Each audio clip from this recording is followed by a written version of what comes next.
প্রিয় দর্শক, চ্যানেল 16 এর পক্ষ থেকে আপনাদের সবাইকে শুভেচ্ছা, আমন্ত্রণ জানাচ্ছি আজকের ডায়ালগ ফর ডেমোক্রেসিতে। আজকের ডায়ালগ ফর ডেমোক্রেসির বিষয় হচ্ছে যে আলোচনায় 5ই আগস্ট 2024 এবং আমরা 2024-এ একজন সাবেক জেনারেল মেজর জেনারেল আকবর ফজলে লাহি আকবর তার বক্তব্য শুনেছি এবং দেশব্যাপী সেটা নিয়ে চুলচেরা বিশ্লেষণ চলছে। এছাড়াও গতকাল আপনারা জানেন যে জাতির জনক বঙ্গবন্ধু শেখ মুজিবুর রহমানের যে মৃত্যুবার্ষিকী 15ই আগস্ট, সেই 15ই আগস্ট পালিত হয়েছে 32-এ। সেখানে কি অবস্থা হয়েছে সেগুলো নিয়ে আমরা এখন কথা বলবো। আমাদের সাথে আজকে উপস্থিত আছেন আওয়ামী লীগ নেতা রাশেক রহমান। আমরা তাকে যুক্ত করে নিতে চাই। জি, কেমন আছেন? জি, আছি, আছি। আপনি কেমন আছেন? জি, ভালো? চ্যানেল 16 এর পক্ষ থেকে আপনাকে শুভেচ্ছা। ধন্যবাদ আপনাকে। জি। প্রিয় দর্শক, আপনারা জানেন আমি শুরুতে একটু সময় নিয়ে আপনারা যারা যুক্ত হবেন লাইভটি একটু শেয়ার করে দিবেন। আর আমাদের প্লিজ, আর আমাদের এই অনুষ্ঠান সরাসরি চ্যানেল 16 এ আপনারা দেখতে পাচ্ছেন। এই ছাড়া আমাদের ফেসবুক পেজে অনুষ্ঠানটি সরাসরি সম্প্রচার করা হচ্ছে। আমাদের আজকের বিষয় হচ্ছে আলোচনায় 5ই আগস্ট 2024। আর যে কথাটি বলতে চেয়েছিলাম, গতকাল বঙ্গবন্ধুর বাড়িতে 32 নম্বরে কি ঘটনা ঘটেছে সেগুলা থেকে আমাদের কি শিক্ষণীয় আছে সেগুলো নিয়েও আমরা কিছুটা কথা বলবো। সেখানে উৎসব হতে দেখেছি, সেখানে গান বাজনা হতে দেখেছি, সেখানে মব ভায়োলেন্স দেখেছি, সেখানে বহু কিছুই দেখেছি। চরম বিশৃঙ্খলার মধ্য দিয়ে 32 নাম্বার এখন নেই, স্থাপনা নেই, কোনো কিছুই নেই। তারপরেও এত আতঙ্ক, এত এত কিছু, এত বাধা কেন? সেই বিষয়গুলো আমরা আজকে তুলে ধরবো। তারপরেই আমরা ওই মেজর জেনারেল ফজলে লাহি আকবর সাহেবের বক্তব্য নিয়ে কথা শুরু করব। প্রথমে রাশেক রহমান সাহেব, আপনার কাছে যেটি জানতে চাই যে 15ই আগস্টে 32-এর যে কর্মকাণ্ড হয়েছে, যে শ্রদ্ধা নিবেদন অথবা শ্রদ্ধা নিবেদনে বাধা, সমস্ত কিছুই আপনি দেখেছেন। এই যে মব ভায়োলেন্স হলো 32-এর সামনে, 32 নেই, তারপরেও আতঙ্ক কেন এবং কারা সেখানে উৎসব করেছে, কারা সেখানে জন্মদিনের মতো আনন্দ করেছে, সেই বিষয়টি আপনি যদি একটু খেয়াল করেন, করেছেন নিশ্চয়ই, এবং সেই প্রেক্ষিতে 32-এর এই 15ই আগস্ট উদযাপনটি থেকে আমরা কি পেলাম? জাতি এখান থেকে কি শিখতে পারে? জি, প্লিজ। আপনাকে ধন্যবাদ। হুম। প্রথম কথা হচ্ছে, দেখেন, বাংলাদেশের মানুষ কিন্তু কোনো কিছুরই অতিরিক্ত পছন্দ করে না। আমরা সহজ সরল হতে পারি। এটা আমি নিজেকে ইনক্লুড করে নিলাম। কারণ আমি নিজেও একজন বাঙালি। এবং বাঙালি হওয়ার ব্যাপারটা আসলে একেবারে আওয়ামী লীগ, বিএনপি, জাতীয় পার্টি, জামাত বা এনসিপি এই জায়গায় সীমাবদ্ধ না। এটা তো হাজার বছর ধরে আমাদের মাঝে বহমান। এবং এ- এটাই আমাদের পরিচয়। সেই জায়গা থেকে বলতে চাই যে আসলে 2025 সালের 15ই আগস্টে যেভাবে ধানমন্ডি 32 নম্বর অথবা বঙ্গবন্ধুকে সম্মান জানাতে গিয়ে বা তাকে স্মরণ করতে গিয়ে বিভিন্ন জায়গায় যেই বাধার সৃষ্টি যারা করেছেন তারা জানবেন যে এটাতে আসলে আপনাদের কোনো লাভ হয় নাই। কারণ দিনের শেষে আমি ব্যক্তি, আমার বিরুদ্ধে তো কারো অভিযোগ থাকতেই পারে। আমি ভালো হতে পারি, খারাপ হতে পারি, কিন্তু যিনি পৃথিবীতে আজকে নেই এবং যিনি এই স্বাধীন দেশ সৃজনে যার একেবারে অনস্বীকার্য ভূমিকা, যার নেতৃত্বেই বাংলাদেশের স্বাধীনতা যুদ্ধটা হয়েছে, অবশ্যই ওনার সাথে আরো অনেকে ছিলেন।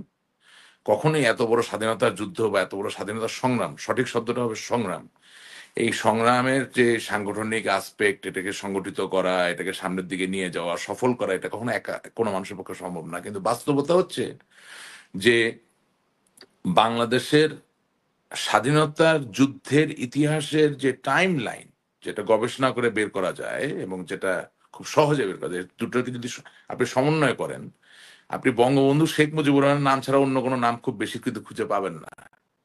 ওনার নামই সর্বোচ্চ খুঁজে পাবেন। এটাই বাস্তবতা। এটা গায়ের জোর দিয়ে বলার কিছু না, এটা দালিলিকভাবে প্রমাণযোগ্য।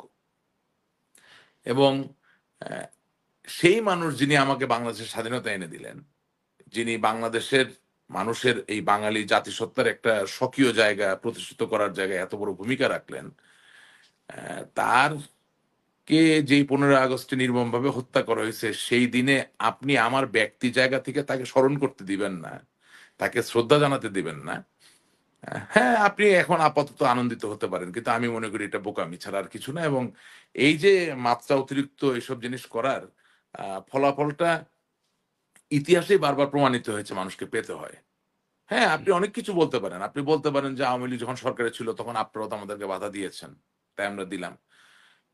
হ্যাঁ, আমরা তো নতুন প্রজন্মের রাজনীতিবিদ। আমাদের বক্তব্যটা এটাই যে অতীতে যা হয়েছে সেটা নিয়ে যদি বসে থাকি আমরা, তাহলে তার সামনে এগোনো যাবে না। আপনারা তো একটা নতুন সম্ভাবনার প্রতিশ্রুতি বা শপথ নিয়ে বাংলাদেশের মানুষকে মোহিত করার চেষ্টা করেছিলেন। তাহলে আজকে যদি প্রশ্ন করা হয় যে গত বছরের ৫ই আগস্ট থেকে এখন পর্যন্ত কয়টা প্রতিশ্রুতি আপনারা বাস্তবায়ন করতে পেরেছেন? প্রশ্নের উত্তর হবে কিছুই তো করতে পারেননি। সিম্পল আইন শৃঙ্খলার আম যেই প্রতিশ্রুতি নাগরিকের প্রতি থাকার কথা সেটাও আপনারা বিধান করতে পারেন নাই। আজকে একটা আদালতে যান, আজকে একটা পুলিশের থানায় যান, আজকে একটা ছিনতাই হোক, রাহাজানি হোক, ডাকাতি হোক, খুন হোক, কোন জায়গায় কোন ভুক্তভোগী বা সংক্ষুব্ধ ব্যক্তি আসলে মুখ ফুটে বলতে পারছেন না যে তিনি নাগরিক হিসেবে যেই সুরক্ষা পাওয়ার কথা সেটা তিনি পেয়েছেন। সুতরাং অ্যা যেই প্রতিশ্রুতি নিয়ে আপনাদের উলম্ফন বা যেই প্রতিশ্রুতি নিয়ে আপনাদের অবস্থান সেই জায়গায় আপনাদের কোনো মনোযোগ নাই। জাতির জনক বঙ্গবন্ধু শেখ মুজিবুর রহমানের প্রয়াণ দিনে, প্রয়াণ দিবসে আমি ব্যক্তি পর্যায় থেকে তাকে আমি স্মরণ করব, তাকে আমি ভালোবাসা জানাবো, তার প্রতি গভীর শ্রদ্ধা জানাবো। সেটার ভিতরে আপনাকে হাত দিয়ে বাধা দিতে হবে। আমি মনে করি there is ন্যাচারাল জাস্টিস। সবকিছু আসলে প্রচলিত আইন দিয়ে হয় না। অনেক কিছু প্রকৃতির আইনে হয়ে যায়। এবং আমি আমি এটাও বিশ্বাস করি যে আমি কিন্তু একটা জিনিস খেয়াল করেছি। আ হয়তোবা আমার দলের অনেকে আমার এই কথাটা পছন্দ নাও করতে পারেন। আমি খেয়াল করেছি। আমি যেটা ভালো দেখি এটা বলতে চাই। বিএনপির যে তরুণ নেতৃত্ব সেটা ২০০১ থেকে ২০০৬ সালের যেই অবস্থায় ছিল সেই জায়গায় এখন তাদের বক্তব্যগুলো কিন্তু অনেক বেশি পরিপক্ক লাগে আমার কাছে। ব্যতিক্রম লাগে। সেই জায়গা থেকে আমি এটাও মনে করি আমার মনে হয় না তারা জাতির জনকের এই ১৫ই আগস্টে এই শোকের দিন জাতীয় শোক দিবসে তাদের দলেরই কিছু লোকজন যা করেছেন এটা খুব একটা পছন্দ করেননি। এবং এটা দলীয়ভাবে হয়তো তারা বলবেন কিনা বলেন নাই। কেউ, কেউ না হয়তো হয়তোবা উষ্মা হয়তোবা প্রকাশ দলীয়ভাবে করেছেন। বলতে পারছেন না, বলতে পারবেন না। কিন্তু আমাদের তো পরিচিত লোকজন সব জায়গায় আছে। আমরা তো ফিল করছি। অনেক কিছু আছে ইসমাইল ভাই যেমন ধরেন আপনার সাথে আমার একটা সম্পর্ক আছে। আমি কখনো কোনো অন্যায় করে ফেললেও সবসময় হয়তোবা পাবলিকলি আপনি বলতে পারবেন না। মানে হুম। না পারবেন সইতে, না পারবেন বলতে। এই তো অবস্থা। তো আমি এই কথাটা বললাম এই কারণে যে একেবারেই at the other side of the spectrum মানে those who do not really belong to our party, neither who belong to the belief system that we have. Party লাগবে না। আমাদের বিশ্বাস এর জায়গাটা যদি শেয়ার কেউ নাও করে তার ভিতরে তো ভদ্রলোক কিছু আছে। তারা কিন্তু একটা একটা করে অস্বস্তিতে আরেকটা আছে যে, যে অস্বস্তিতে বঙ্গবন্ধু আছে। শেখ হ্যাঁ, মুজিবুর রহমানের এই এই প্রয়াণ দিবসে আমি কেন তাকে এভাবে অপমান করব বা এক্সাক্টলি তাকে যে ভালোবাসা অস্বস্তি তাকে আমি আছে। কেন বাধা দিব। হ্যাঁ, তো অস্বস্তি সেটা আছে। এইজন্য আমি সেই জায়গাতে বলছি যে ন্যাচারাল জাস্টিস বলে একটা কথা আছে। এটা ঠিক না। এবং আপনি মনে রাখবেন আপনার অনুষ্ঠানে কিন্তু আমি একটা কথা বলেছিলাম যে chief election commissioner Nurul Huda তার সাথে আমার কোনো আত্মীয়তা নাই। তাকে আমি ব্যক্তিগতভাবে চিনি না। তিনি একজন বীর মুক্তিযোদ্ধা ছিলেন। কিন্তু সবচেয়ে বড় কথা আমি তো বাঙালি জনগোষ্ঠীর একজন। তিনি একজন বয়স্ক বয়োবৃদ্ধ মানুষ। হ্যাঁ, তিনি অন্যায় করলে পুলিশ তাকে গ্রেপ্তার করতে পারে আমি জানি না। আপনি তাকে আদালতে নিয়ে বিচার করতে পারেন। কিন্তু যেই মানুষটি তাকে জনসমক্ষে জুতা পেটা করেছে আমি আপনার অনুষ্ঠানে বলেছিলাম যে এই যে সমাজ সংস্কৃতির যেই নীতি, ধারা, চর্চার যে ব্যত্যয় ঘটে গেল, ওই লোক নিজে তার নিজের জীবনের সাজা পাবে। এটা আপনাকে আমাকে দেওয়া জি, লাগবে না। হয়তো তারই জি। ছেলে-মেয়ে তাকে দেখবেন জুতা পেটা করতেছে। এজন্য জি। বলতেছি যে আসলে কোন কিছু অতিরিক্ত করা ঠিক না। এটা গেল এক। আ আচ্ছা, এখানে আমি আরেকটা প্রশ্ন বলি, সেটা হচ্ছে 15ই আগস্টে ৩২-এ কিছু, কিছু সাধারণ মানুষ গিয়েছে। তাদের আবেগ অনুভূতি থেকে তারা সেখানে ফুল দিতে গিয়েছেন অথবা শ্রদ্ধা জানাতে গিয়েছেন। আমরা দেখেছি যেখানে যাকে যেভাবে পেয়েছে তার উপর আক্রমণ করেছে, অত্যাচার করেছে, তাকে পুলিশে ধরে দিয়েছে। ওখানে আবার কেউ, কেউ নিজের মনের ক্ষোভ, দুঃখ, আবেগ, অনুভূতির প্রকাশও ঘটিয়েছেন। এই বিষয়টিকে আপনি কিভাবে দেখেন? কি কি কি মনে হয় যারা বক্তব্য দিয়েছেন তারা কেমন কথা বলেছেন? তাদের হুম। অনুভূতির পক্ষে জি, দেখেন ১ম কথা যারা ধানমন্ডি ৩২ নম্বরে এই প্রতিকূল পরিস্থিতিতে গিয়েছেন তাদেরকে আমি অভিবাদন জানাই। একজন সেনা কর্মকর্তা, একজন বিমান কর্মকর্তা, একজন নৌ কর্মকর্তা, একজন পুলিশের কর্মকর্তা অথবা বাংলাদেশ বর্ডার গার্ড, বিজিবির কর্মকর্তা বা আনসার, তারা নিয়মিত বাহিনীর সদস্য। তাদেরকে প্রশিক্ষণটাই দেওয়া হয় সাহসিকতা প্রদর্শন করার। অন্যের অস্ত্রের সামনে দাঁড়িয়ে যাওয়ার। এটা তাদের প্রশিক্ষণ। কিন্তু বাংলাদেশের একজন সাধারণ মানুষ জেনে শুনে যে আমি ধানমন্ডি ৩২ নম্বরে গেলে মার খাবো, আমাকে পুলিশে দিবে, আমাকে শারীরিকভাবে আক্রান্ত করবে। তারপরেও যারা গেছেন তাদেরকে তো অভিবাদন জানানো ছাড়া কোনো উপায় নেই। এই ধরনের সাহসী মানুষরা এই দেশে ছিল বলেই তো এই দেশটা স্বাধীন হয়েছে। হাওয়া থেকে তো স্বাধীন হয় নাই। কারণ আমাদের হাতে তো আসলে এসএলআর বা AK-47 প্রথম দিন থেকেই ছিল না। সুতরাং বঙ্গবন্ধুর ৭ই মার্চের একটা আহ্বান ছিল বাংলাদেশের জন্য যুদ্ধ করার, সংগ্রাম করার। সেই আহ্বান, সেই শক্তি, সেই সাহসকে সাথে নিয়ে হ্যাঁ, বিভিন্ন পরিবেশ পরিস্থিতিতে আমরা আ পাক হানাদার বাহিনীতে যুদ্ধ করেছি। কিন্তু আমাদের মূল অস্ত্রটা কি ছিল? আমাদের মূল অস্ত্র ছিল সাহস। এবং আমাদের মূল জায়গাটা ছিল নেতৃত্ব। তো সেই সাহসের হুম, ডেমনস্ট্রেশন প্রদর্শনী যেই প্রজন্মের যারাই গতকালকে গিয়েছেন তাদেরকে আমি সম্মান জানাই, অভিবাদন জানাই। আমি তো যেতে পারি নাই। সুতরাং আমি গতকালকে একটা লাইভে বলেছি যারা ওখানে গিয়েছেন তাদের অনেক নিচে আমার অবস্থান। আমি তো দূরে নিরাপদে আছি। আমি যেতে পারি নাই। আমাকে এটা তারা স্বীকার সাহস করতে হয়। দেখিয়েছেন। হ্যাঁ। হুম, সুতরাং আমাদের রাজনীতির মূল উপযোগ্য বিষয়, মূল প্রতিপাদ্য বিষয় হবে তারা, যারা সাহস দেখাতে পারে। এবং আচ্ছা। যদি তাদের সাহসের সম্মান আমাদেরকে দেখাতে হয়, তাহলে আমাদেরকে ত্যাগ স্বীকার করতে হবে। আমাদেরকে সঠিক পথেই তো চলতে হবে। এবং সবচেয়ে মজার বিষয় ইসমাইল ভাই আমি খুব কৃতজ্ঞ আপনি আজকে আমাকে আমন্ত্রণ জানিয়েছেন। মানে ১৫ তারিখে আমন্ত্রণ জানান নাই এর জন্য আমি কৃতজ্ঞ। কারণ হচ্ছে যে ১৫ তারিখে এত মানুষ এই দিনটাকে উদযাপন করার জন্য কথাগুলো বলেন যে তার মাঝে হয়তোবা আমার কথাগুলো হারিয়েই যেত। সুতরাং এমন একটা দিনে আপনি আমাকে আমন্ত্রণ জানিয়েছেন যেদিন হয়তো খুব বেশি লোক ১৫ই আগস্ট নিয়ে কথা আর বলছেন না। সুতরাং হুম, আমি হুম। আশা করি আমার এই কথাগুলো থেকে যাবে। আমি গতকালকে একটা লাইভ করেছি। আমি এখন যেই জায়গায় আছি ওই আ সরি লাইভ না মানে একটা ভিডিও রেকর্ডিং আমি আ আ ছেড়েছি। আমার ফেসবুক পেজ এবং ফেসবুক আইডি এবং ইউটিউবের মাধ্যমে। সেটা লাইভ করা যায়নি এই কারণে যে ধানমন্ডি ৩২ নম্বরে ২ জন বৃদ্ধ, ১ জন বৃদ্ধা, ২ জন মুরুব্বি গিয়েছিলেন। তাদের দুটো ধারণকৃত রেকর্ডিং আমি আমার বক্তব্যের সাথে সন্নিবেশ করতে গিয়ে আমি তার পেশাদার এডিটর না। সুতরাং এটার জন্য একটু সময় প্রয়োজন ছিল ১ নাম্বার। আর ২ নাম্বার আমি যেই টাইম জোন থেকে এটা প্রকাশ করেছি সেখানে ১৫ই আগস্ট, বাংলাদেশে ১৬ই আগস্ট। বাট আমি আমি মনে করি আমার বক্তব্যে আমি আসল কথা বলতে পেরেছি এবং আপনার মাধ্যমে আজকে আমি আবার বলতে চাই। আমি খুব আপ্লুত হয়েছি। ১ম আমি দেখলাম গত ২ দিন ধরে আমি ধানমন্ডি ৩২ কে খুব নিবিড়ভাবে পর্যবেক্ষণ করতে গিয়ে দেখলাম যে একজন আ বিশাল দেহের অধিকারী বৃদ্ধ ব্যক্তি সফেদ আ দাড়ি আছে তার এবং আ বোঝা যায় সাহসী শক্ত মানুষ। তিনি চলে গেছেন ধানমন্ডি ৩২ নম্বরে। এবং যাওয়ার পরে তাকে স্বাভাবিকভাবেই সেখানে বিএনপি, জামাত এবং এনসিপির যারাই আছেন তারা তাকে আক্রান্ত করার চেষ্টা করছেন। কিন্তু আমি দেখলাম যে উনার ভিতরে কোনো ভয় ভীতির লেশমাত্র নাই এবং তিনি অ্যা দাঁড়িয়ে গিয়ে বললেন যে, "না, আমি বঙ্গবন্ধুকে ভালোবাসি। তার জন্য এটা খুব স্বাভাবিক ধানমন্ডি ৩২ নম্বরে আসা।" এবং তিনি বললেন যে, "হ্যাঁ, আমি আওয়ামী লীগকে সমর্থন করি। এটাই আমার দল।"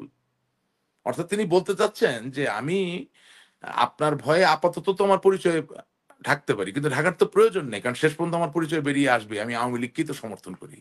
আমি বঙ্গবন্ধুকেই ভালোবাসি। এটাই তো আমার আসল পরিচয়।" এই যে দৃঢ়তা এবং এটা বলার পরে তিনি বলতেছেন যে, "বাবা, আমি তো এই দেশের মানুষ। আপনারা এই দেশের মানুষ।" বাবা বলে বলতেছেন। "আমরা তো এক দেশেই থাকবো। এটা তো আমাদের সবার দেশ। আমি আওয়ামী লীগ সমর্থন করি। আমি বঙ্গবন্ধুকে ভালোবাসি। আমি মুক্তিযুদ্ধে বিশ্বাস করি। কিন্তু দেশ তো আমার। আমি তো কোথাও যাব না। আপনারাও তো এই দেশে থাকবেন।" তো দেখেন, আপনার সাথে গত বছর থেকে যখন থেকে আমি প্রোগ্রাম করছি, একটা জিনিস খেয়াল করবেন যে আমার কথাগুলোকে আমি মুরুব্বির মাঝে খুঁজে পেলাম। যে কত বড় প্রোফাউন্ড একটা মেসেজ এবং তারা কিন্তু তার গায়ে হাত দিতে পারে নাই শেষ পর্যন্ত। বিকজ উনার ভিতরে যে দৃঢ়তা এবং যে নিশ্চয়তা ছিল তার কথার ভিতরে। আপনি যখন আবেগ থাকবে, কিন্তু আপনি যখন সাহস নিয়ে কোন জিনিস পরিষ্কারভাবে মানুষের সামনে বলতে পারবেন, এটাই কিন্তু রুখে দাঁড়ানো। রুখে দাঁড়ানো কিন্তু সবসময় হাতে লাঠি নিয়ে দাঁড়ানো না, অস্ত্র নিয়ে দাঁড়ানো জি, না। জি। এই বক্তব্যটা আমি নিয়েছি সেখান থেকে এবং তিনি বললেন যে, আমি আওয়ামী লীগের কোন পদধারী না। আমি আওয়ামী লীগের কোন নেতা না। আমি একজন সাধারণ মানুষ। এবং আমার মতো বিশ্বাসের আপনি শুনলে দেখবেন অনেক হট্টগোলের মাঝে একটু মনোযোগ দিয়ে শুনতে হবে যে আমার মতো এরকম লক্ষ কোটি মানুষ আছে। সবাই এই দেশের বাইরে থেকেও যাবেন। এটাই বাস্তবতা। আজকে আওয়ামী লীগের কোটি, কোটি লক্ষ সমর্থক আছে। আপনি যদি মনে করেন পৃথিবীতে কিছু প্রাণী আছে যারা মাঝে মাঝে নিজেকে নিজে গর্তে লুকিয়ে মনে করে আর কেউ দেখছে না। এমন যদি আপনি মনে করেন যে আওয়ামী লীগের কোটি সমর্থক আছে বা মুক্তিযুদ্ধের বিশ্বাসী মানুষ আছে, বঙ্গবন্ধুকে ভালোবাসে এরকম মানুষ আছে এটাকে অস্বীকার করবেন, সেটা ওই প্রাণীগুলোর মতোই হবে যে আপনি নিজের মাথাটা গর্তে ঢুকিয়ে ভাবছেন যে আপনাকে কেউ দেখছে না। তাই না? আচ্ছা, এটা এখানে এক। আরেকটা কথা বলি। ওখানে জামাত শিবিরের উপস্থিতি ছিল বেশি, বিএনপির উপস্থিতি ছিল অনেক বেশি, এবং বিএনপি প্রথমবারের মতো ৩২-এ গেছে এবং নেতিবাচকভাবে গিয়েছে। এটা কিন্তু অনেকের চোখে পড়েছে। আপনি একটা দেখেন, পর্যায়ে বলছেন বিএনপির নেতৃত্বে অনেক পরিবর্তন দেখেন। কিন্তু না এটা কি তারা বাধা দিতে না পারত না, নিষিদ্ধ করতে পারত না না? না না, আমি নেতৃত্বে পরিবর্তন না। আমি আসছি, আমি একটা পিরামিড ইফেক্টের কথা বলবো এখানে, একটা ইতিবাচক জিনিস। আমি জাস্ট ওই মুরব্বির পরে আমার সম্মানিত যে ভদ্রমহিলা ওখানে গেলেন, মানে বৃদ্ধা, হ্যাঁ, মায়ের প্রতি আমার একটু ওনার কথাটা উল্লেখ করা দরকার। ওনার নাম জনাব সালমা হক। ওনার এই আচ্ছা, ভিডিওটা ইতিমধ্যে পুরা নেটিজেনদের মাঝে, পুরা সাইবার ওয়ার্ল্ড এটা ভাইরাল হয়ে গেছে, এবং আমাদের ছাত্রলীগের সেক্রেটারি গোলাম রব্বানী সেও শেয়ার করেছে, অনেক শেয়ার করেছে। কিন্তু আমি, অন্যরা শেয়ার করেছেন বঙ্গবন্ধুর প্রতি ভালোবাসার যে জায়গাটা সেটুকু দেখিয়ে, আর আমি শেয়ার করেছি বা এটা উদ্ধৃত করছি দুটি কারণে। একটা তো হচ্ছে যে, যে বঙ্গবন্ধুকে ভালোবাসে তার ভালোবাসা আপনি আসলে আইন কানুন করে ঠেকাতে পারবেন না। এটা মেসেজটা ভেরি ক্লিয়ার এন্ড সিম্পল। এবং যেই ভদ্রমহিলা ৭০ ঊর্ধ্ব, যার স্বামী ঢাকা মেডিকেল কলেজের ডাক্তার ছিলেন, ১৯৭১ সালে রাজাকার আল বদর দ্বারা আক্রান্ত হয়ে নিহত হয়েছেন, শহীদ হয়েছেন, তার জায়গা থেকে বাংলাদেশের মুক্তিযুদ্ধের প্রতি যে আবেগ, এই আবেগটা তো সত্য আবেগ। সুতরাং এটাকে লালন করা আমাদের দায়িত্ব। 15ই আগস্ট শুধুমাত্র উদযাপন করার নয়, এখান থেকে খুঁজে বের করতে হবে আমাদের দায়িত্ব কি। সুতরাং এই যে সালমা হক, এই যে মুরব্বী যার কথা বললাম, তাদের যে আবেগের জায়গা, এটাকে আমরা কিভাবে ধারণ করবো, এটা চিন্তা করার বিষয় আছে। তার মানে হচ্ছে যে, বঙ্গবন্ধুর নামটা কিছু কিছু লোক ভালো কাজে ব্যবহার করছে, বঙ্গবন্ধুর নামটা কিছু কিছু লোক খারাপ কাজেও ব্যবহার করেছে। তাহলে আমরা কি শিক্ষা গ্রহণ, আমরা শিক্ষা গ্রহণ করবো এই যে আমরা বলি শোককে শক্তিতে রূপান্তরিত করা। আমাদের শিক্ষাটা হবে যে না, আমরা আগামী দিনে বঙ্গবন্ধুর নাম বাংলাদেশের ভালো ছাড়া অন্য কোনো জায়গায় ব্যবহৃত হতে দিব না। একদম সহজ পয়েন্ট ব্ল্যাঙ্ক কথা। এবং আমি আশা করি এই জায়গায় কোনো বিতর্কের কোনো বিষয় নেই। এটা কোনো রাজনৈতিক দলের নেতাও আমার সাথে আসলে বিতর্ক করতে আসবেন না। কিন্তু ওনার একটা কথা, খুব মারাত্মক কথা আছে। তিনি জি, বলছেন, তার বক্তব্যটা হচ্ছে যে ১৯৭১ সাল থেকে আজ অবধি যে স্বাধীনতা যুদ্ধের কথাটা আমরা বলছি দেশকে স্বাধীন করার, যেহেতু এই যুদ্ধ শেষ হয় নাই, সুতরাং আমাদের দরকার ছিল আরো সতর্কভাবে এই সংগ্রাম বা এই যুদ্ধটা জারি রাখা। তার বক্তব্যটা হচ্ছে যে আমাদের কিছু ভুলের কারণে হয়তো বা আজকে এই অবস্থা। এই যে আজকে আমরা যে অনুষ্ঠান করছি, ইসমাইল ভাই, যে 15ই আগস্টে বাধা দেওয়া হচ্ছে, এটা কি হতে পারে?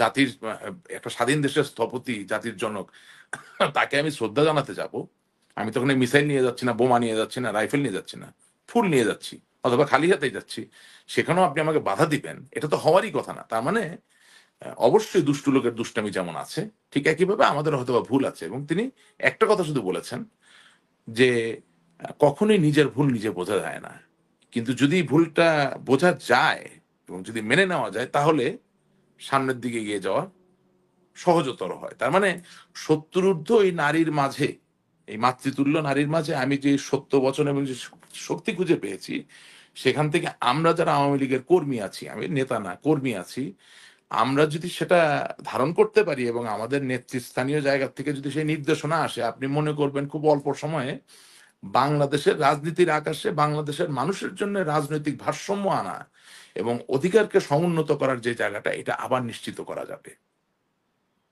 হুম, ঠিক আছে, আর শেষ। আর আর ভালো আর কথা। আর আর কিছু? বিএনপির নেতাদের ব্যাপারে বলি, পরিবর্তন এসেছে এটা বলিনি। আমি বলেছি তাদের কথাবার্তায় ২০০১ ২০০৬ আমি যে ছাঁচটা বা যে ধাঁচটা দেখতাম, আজকাল কথাবার্তা একটু ব্যতিক্রম দেখি। হ্যাঁ, ব্যতিক্রম? হ্যাঁ, মানে একটু দেখি। কিরকম দেখেন? যখন ভালো অর্থে ১ম এ, বলছেন না, হ্যাঁ, ভালো, খারাপ ভালো অর্থে অর্থে, বলছেন? না ভালো অর্থেই তো বলছি। আমি ওই জায়গাটা যাচ্ছি। আপনি আচ্ছা, এটা, আমি কি? একটা হুম, পিরামিড ইফেক্ট আপনাকে বলব। মানে আপনার ফুড চেইন, মানে পৃথিবীর মানুষ বা প্রাণীকুল ৩ রকম হয়। একটা হচ্ছে আপনার হার্বিভরাস, একটা হচ্ছে কার্নিভরাস, একটা হচ্ছে অমনিভরাস। আচ্ছা, হার্বিভরাস কে? যারা শুধুমাত্র গাছ, লতা-পাতা, শাকসবজি খেয়ে থাকে। যেমন ধরেন হাতি, বিশাল, হাতি বিশাল। হাতির দাঁত আছে ২ টো। কিন্তু হাতি হচ্ছে হার্বিভরাস। হ্যাঁ? কার্নিভরাস কে? যেমন ধরেন বাঘ, শুধু মাংস খায়। ঘাসও খায় না, লতাও খায় না। শুধু মাংস মাংসাশী খায়। প্রাণী। হ্যাঁ। আর মানুষ কি? মানুষ হলো অমনিভরাস। হেতানে লতাও খায়, হেতানে মাংসও খায়। সবই খায়। এই তো? তার মানে হচ্ছে ভক্ষণ শিল্প, এটাকে যদি শিল্প বলেন, সেই শিল্পের সবচেয়ে বড় শিল্পীর নাম হইল মানুষ। তার মানে সে সব খেয়ে ফেলতে পারে। আমি কি বুঝাতে পারছি? আপনি হাতের সামনে দাঁড়াইলেন, সে কিন্তু আপনাকে খাবে না, সে পা দিয়ে আপনাকে পাড়া দিতে পারে, আপনি দূরায় পালানোর চেষ্টা করতে পারেন। বাঘের সামনে দাঁড়ালে বাঘ আপনাকে খাইলো, কিন্তু আমরা জগদীশ চন্দ্র বসু শুনেছি গাছের প্রাণ আছে, গাছকে সে খাবে না, ওখানে আবার গাছ নিরাপদ। কিন্তু মানুষ এমন এক জিনিস, সে চাইলে সবাইকে অনিরাপদ করে ফেলতে পারে। সে গাছ খাইতে পারে, সে সবজি খাইতে পারে, সে মানুষ খাইতে পারে, সে হরিণ খাইতে পারে, সে সব খাইতে পারে।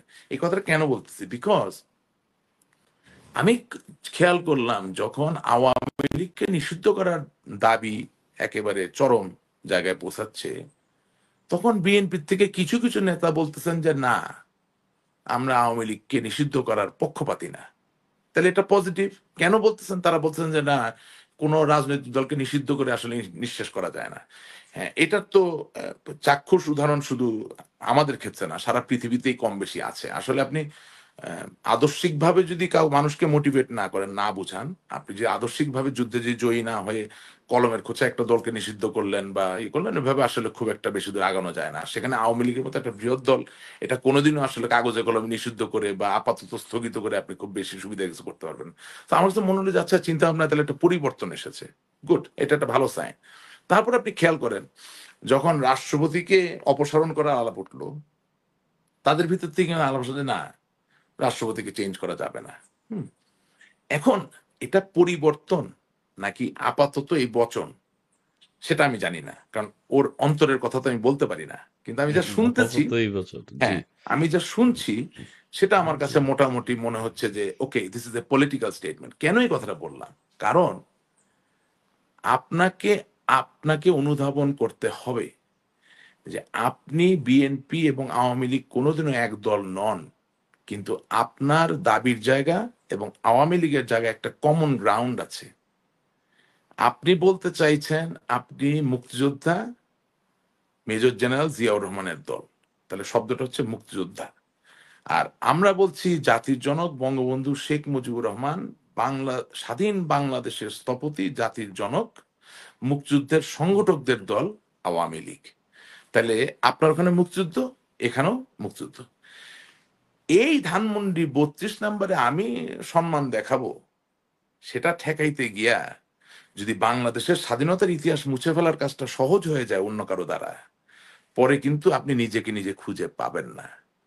সুতরাং আমি আজকে আপনার অনুষ্ঠানে মূলত যে কারণে আসলাম, যে আপনি অমনিভরাস হলেও, আপনি মাংসাশী এবং একই সাথে লতা খাদক হলেও নিজেকে ধরে নিতে রাখতে হবে। আপনাকে সিদ্ধান্ত নিতে হবে আপনি এখন কতটুকু খাবেন বা খাবেন না। কারণ নির্বিচারে খাওয়া শুরু করলে পরে নিজেকেই কিন্তু খুঁজে নাও পাওয়া বুঝতে যেতে পারে। পারবেন। জি। সো রাশেদ রহমান বা রাশেদ রহমানের দলের কোন নেতা পূর্ববর্তী সময়ে ভালো রাজনীতিবিদ বা দূরদর্শী রাজনীতিবিদের পরিচয় দিয়েছেন কি দেন নাই, তার থেকে বেশি গুরুত্বপূর্ণ আপনি আজকের এই দিনে আপনার নিজের জন্য ভালো দূরদর্শী রাজনীতিবিদের পরিচয় দিবেন কিনা।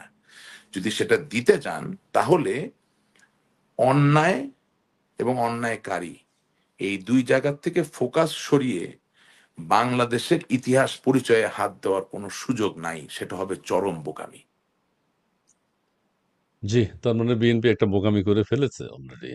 এটা এটা আমি তাই মনে করছি। ভালো লাগেনি, মানায়নি, বিএনপির সাথে জি, যায় না। এবং আবার কেউ কেউ এবং বলছেন যে আমি আবার বিএনপি বলছি, নিজেকে কোনো কাউন্টার লজিক ডিবেটে যাব না। যদি আমরা না আমি পূর্ববর্তী এমন কিছু করে থাকি আপনাদেরকে রাগান্বিত করার জন্য, সেটা ধরে আপনি বলতেই পারেন আমরা এই জন্য করেছি, কিন্তু আমার বক্তব্যটা হচ্ছে না, আপনারা প্রতিশ্রুতি দিয়ে এসেছেন যে আপনারা নাকি পরিবর্তন আনবেন। So you live up to আনেন। Your promise, you do the right জি, থিং। জি, জি, জি। আপনারা পরিবর্তন আনেন। যাই হোক, এখন কেউ কেউ বলছে বিএনপি নিজেরা যে মুক্তিযুদ্ধের দল না, সেটা প্রমাণ করার জন্য তাদের যে উঠে পড়ে লেগেছে এবং তাদের কার্যক্রমের মধ্যে সেটা দেখা যায়। তো আমরা চাই না সেটা হোক। না, বিএনপি এটা নিজেদের এটা অস্তিত্বের শোনেন, ব্যাপারটা হচ্ছে মুক্তিযুদ্ধের দল না, প্রথম কথা হচ্ছে এটা কারোরই তো, আপনি যদি আওয়ামী লীগকে সারাদিন ধরে ঘষেনও, তারপরে কি আওয়ামী লীগ মুক্তিযুদ্ধের দল না? অবশ্যই, এটা তো আপনি চেঞ্জ করতে পারবেন হুম, না। হুম, হুম, এখন হুম, বিএনপিতে যেভাবেই হোক, রাজনীতির যে কোনো পরিক্রমা, যে কোনো পরিস্থিতিতে যত মুক্তিযোদ্ধার সদস্য হয়েছেন, আপনি তো এটা হাজার পাথর দিয়ে ঘষলে এটা পরিবর্তন করতে পারবেন না। হুম, এবং হুম, বিএনপির যে মুখবন্ধ, মানে হয় কি রাজনীতিটা করতে হয় একটু একাডেমিক ভাবে, আমরা বিপদে পড়ে গেছি ওইটাই। কিছু মনে করবেন না ইসমাইল ভাই, আমরা বিপদে পড়ে গেছি যে academic side of politics has been totally annihilated from Bangladesh, totally সুকৌশলে। এটা যে শুধু আমাদের দোষ তা না, এখানে চক্রান্ত ছিল, কারণ এটাই তো চায়। যার জন্য হয়েছে যে এক একটা দলের যে ভিত্তি বা যে পরিচয়, সেটা সম্বন্ধে যিনি দল করেন উনি জানেনই না।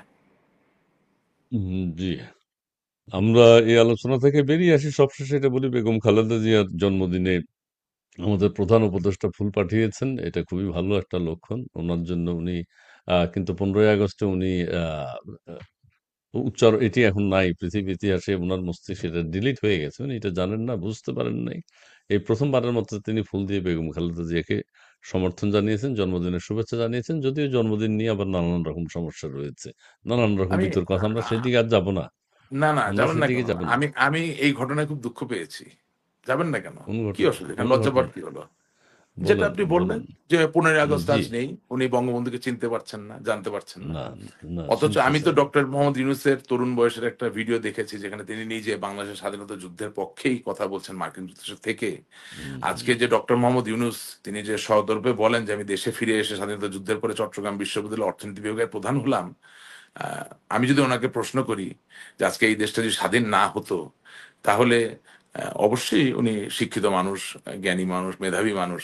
আহ, বিনা প্রতিযোগিতায়, বিনা বাধাই কি চট্টগ্রাম বিশ্ববিদ্যালয়ের অর্থনীতি বিভাগের প্রধান হওয়া যেত? সত্যিকার অর্থে কি বাঙালির এই পরিবেশ প্রতিবেশ কি আমাদের অনুকূলে থাকতো?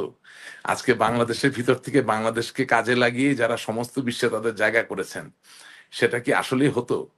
এতটুকু পানি, বাতাস, মাটির প্রতি কৃতজ্ঞতা যদি থেকে থাকে, তাহলে স্বাধীন দেশের প্রতিও কৃতজ্ঞতা আছে। আর যদি তা থেকে থাকে, তাহলে স্বাধীন দেশ করতে গিয়ে যাদের ভূমিকা আছে তাদেরকে আপনি একদম একেবারেই ভুলে গেলেন। এটা একটু কষ্ট লাগারই ব্যাপার।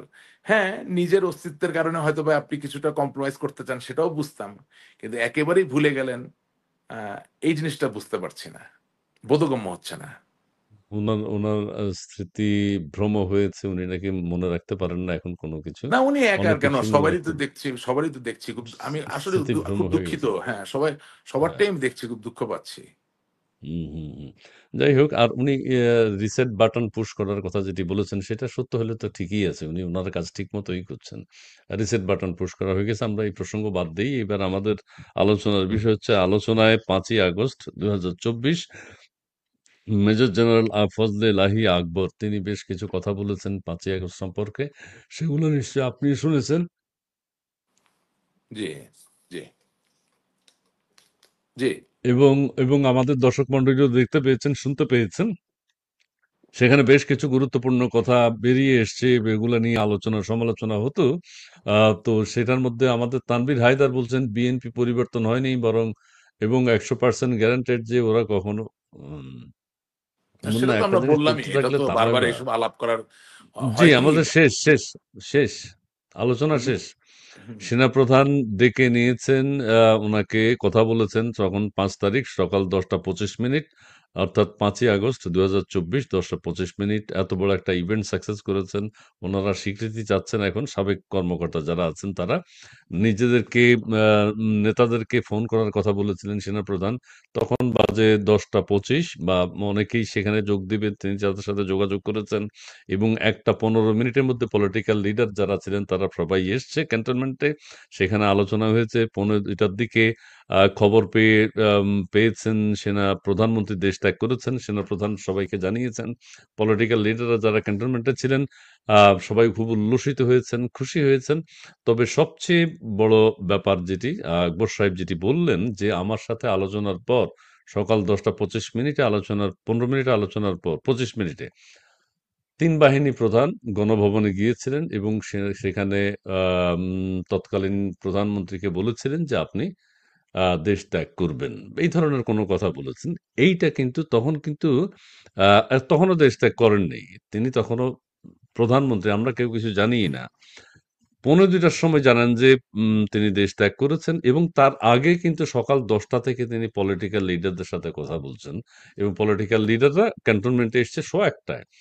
এই বিষয়টিকে আপনি কিভাবে দেখেন? তখন কিন্তু একটা প্রধানমন্ত্রী এখনো আছে। বিরোধী দলগুলো অন্যান্য রাজনৈতিক দলের সাথে আলোচনা করার বিষয়টাকে কিভাবে দেখেন?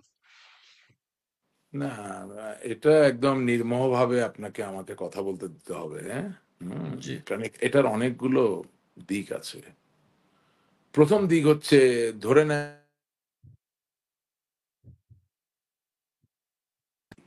আহ, আপনি কি আমার কথা শুনতে পাচ্ছেন? জি, এখন শুনতে পাচ্ছি। বলেন। হ্যাঁ, ধরেন তিনটি বাহিনী বাংলাদেশের প্রধানমন্ত্রী জননেত্রী শেখ হাসিনাকে দেশের বাইরে যেতে দিলেন না। হুম, কি হতে পারত? এটা একটু হিসাবে হুম, নিতে হবে। হুম। হুম। আচ্ছা, তাহলে এটার ভালো দিক খারাপ দিক দুটোই তো থাকতে পারে। না, এখন যেতে দিলেন না সেই না, না, প্রশ্ন তো না, আসছে না, না। মানে না, আসছে আক্রমণ প্রশ্ন আসছে। আসছে, আক্রমণ না, আপনি না, ৪৫ মিনিট শুনেন, সময় পাবেন। এটাকে না, নিয়ন্ত্রণ না, করার কেউ না, ছিল না তখন? না, না, না, আমি আমি ভাই একটু মানে হয় কি, আমি আপনি আমার কথাটা একটু শুনেন। আমি মানে রক্ষা করার নি- দায়িত্ব কারো ছিল আশ্চর্য। কিনা তখন? হ্যাঁ, হ্যাঁ, রক্ষা করার দায়িত্ব থাকবে না কেন? আমি ওই জায়গাতে আপনি আমাকে কথা শেষ জি, করে দিলে বুঝবেন কোথায় জি, রক্ষা হয়েছে বা কোথায় রক্ষা হয় নাই। জি, জি, জি। মানে নিউটনের তো গতি তত্ত্বে বলা আছে, every action has its equal and opposite reaction. So কোনো কিছু তো হাওয়া থেকে হয় না। আমি ওই জায়গায় যাচ্ছি, হ্যাঁ। হুম, হুম, প্রথম কথা হচ্ছে যে এটা তো কোনোভাবে আওয়ামী লীগের জন্য কাম্য কোনো ঘটনা না। এই বিষয়ে তো কোনো সন্দেহ নাই। এটা থেকে আমি হুম। খুশি না, বা আমার মতো আরো যারা নেতাকর্মী আছে কেউ কি খুশি? কেউই খুশি না। হ্যাঁ? এটা বাস্তব। বাট আমি বলতে চাচ্ছি যে এভাবে আসতে হবে। কারণ সব কথার পাশে তো আমরা ছিলাম না। আপনি মেজর জেনারেল ফজলে এলাহি আকবরের বক্তব্যটা নিয়েছেন। কিন্তু বাংলাদেশের প্রেক্ষাপট কি? একদম সত্য কথা বলছি। যে যেখানে থাকুক, সেনাবাহিনী বাংলাদেশের রাজনৈতিক পটভূমির একটি অনস্বীকার্য অংশ। সুতরাং সেনাবাহিনীর সাথে টাসল কইরা যে খুব রাজনৈতিকভাবে কোন দলই কোনদিন খুব সুবিধা করতে পারবে সেটা না। সুতরাং আমাদেরকে হুম, বক্তব্যগুলো এমন জায়গায় নিতে হবে যেখানে ওই চৈনিক সেনাপতি, দার্শনিক, কি বলে যে দর্শনবিদের বক্তব্য, জেনারেল শামসুর মতো করে একটা এভিনিউ দিয়ে বেরিয়ে যাওয়ার সুযোগ থাকবে। এটা না হলে হবে কি, এ সব আলাপ, আমি তো পলিটিশিয়ান, আমাকে পলিটিশিয়ানের জায়গা থেকে কথা বলতে হবে। স তো প্রথম কথা হচ্ছে যে যদি রক্ষা করার জায়গা থাকতো তাহলে তো রক্ষা করা উচিতই ছিল। এই বিষয়ে তো কোনো দ্বিমতই নাই। আপনি তো কথা ঠিক বলেছেন। তিনি প্রধানমন্ত্রী, তাকে রক্ষা করার দায়িত্ব তো তাদেরই।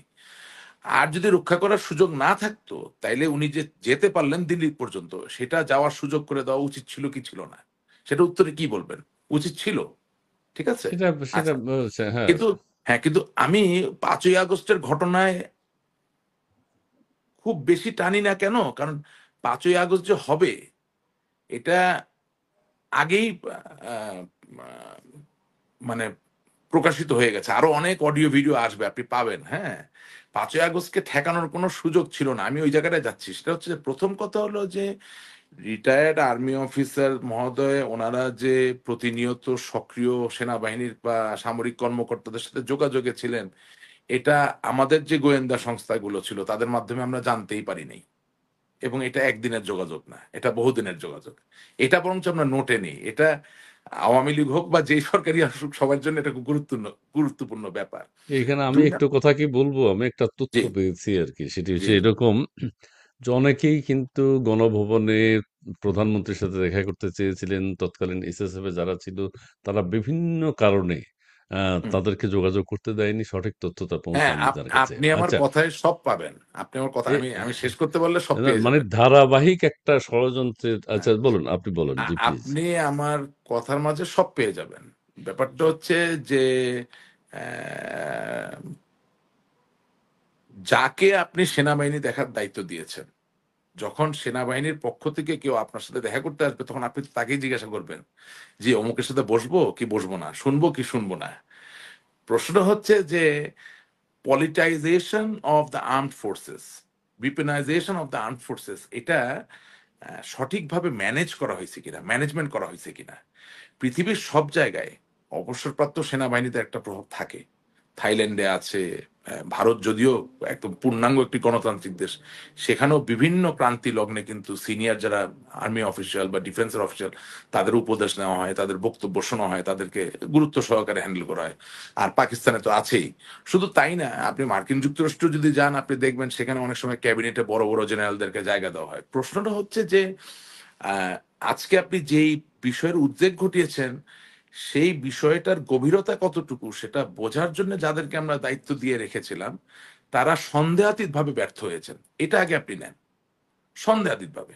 এবং ওই যে আপনি কথাটা বললেন, এটাই খুব দামি কথা, যে এই যে ডেভেলপমেন্ট গুলো হচ্ছে 5ই আগস্ট পর্যন্ত, এটা বলার জন্য বিভিন্ন জায়গা থেকে বিভিন্ন পর্যায়ের মানুষ যারা দেশের ভালো চায়, তারা কিন্তু বার্তা পৌঁছানোর চেষ্টা করেছেন, কিন্তু পারেননি। তার মানে খন্দকার ইসমাইল বিরাট বড় একজন সেলিব্রিটি, তিনি অনেক বড় বড় কাজ করেন, তার একজন এজেন্ট আছেন বা একজন ম্যানেজার আছেন। তো ধরে নিলাম সেই ম্যানেজারের নাম রাশেক রহমান। এখন খন্দকার ইসমাইলকে ম্যাডিসন স্কোয়ার গার্ডেনে আমরা প্রোগ্রাম করাতে চাই, তাহলে মানুষ কার কাছে আসবে? প্রথমে প্রথমে তো আসবে রাশেক রহমানের কাছে। এখন রাশেক রহমান দেখতেছে যে যেই লোকটা আসছে খন্দকার ইসমাইলকে নিয়ে যাওয়ার জন্য নিউ ইয়র্কের ম্যাডিসন স্কোয়ার গার্ডেনে, সেই লোকটা তার ভালো লাগে না, দেখলে আজ আমার মন ভালো নেই, এমন একটা অবস্থা হয়।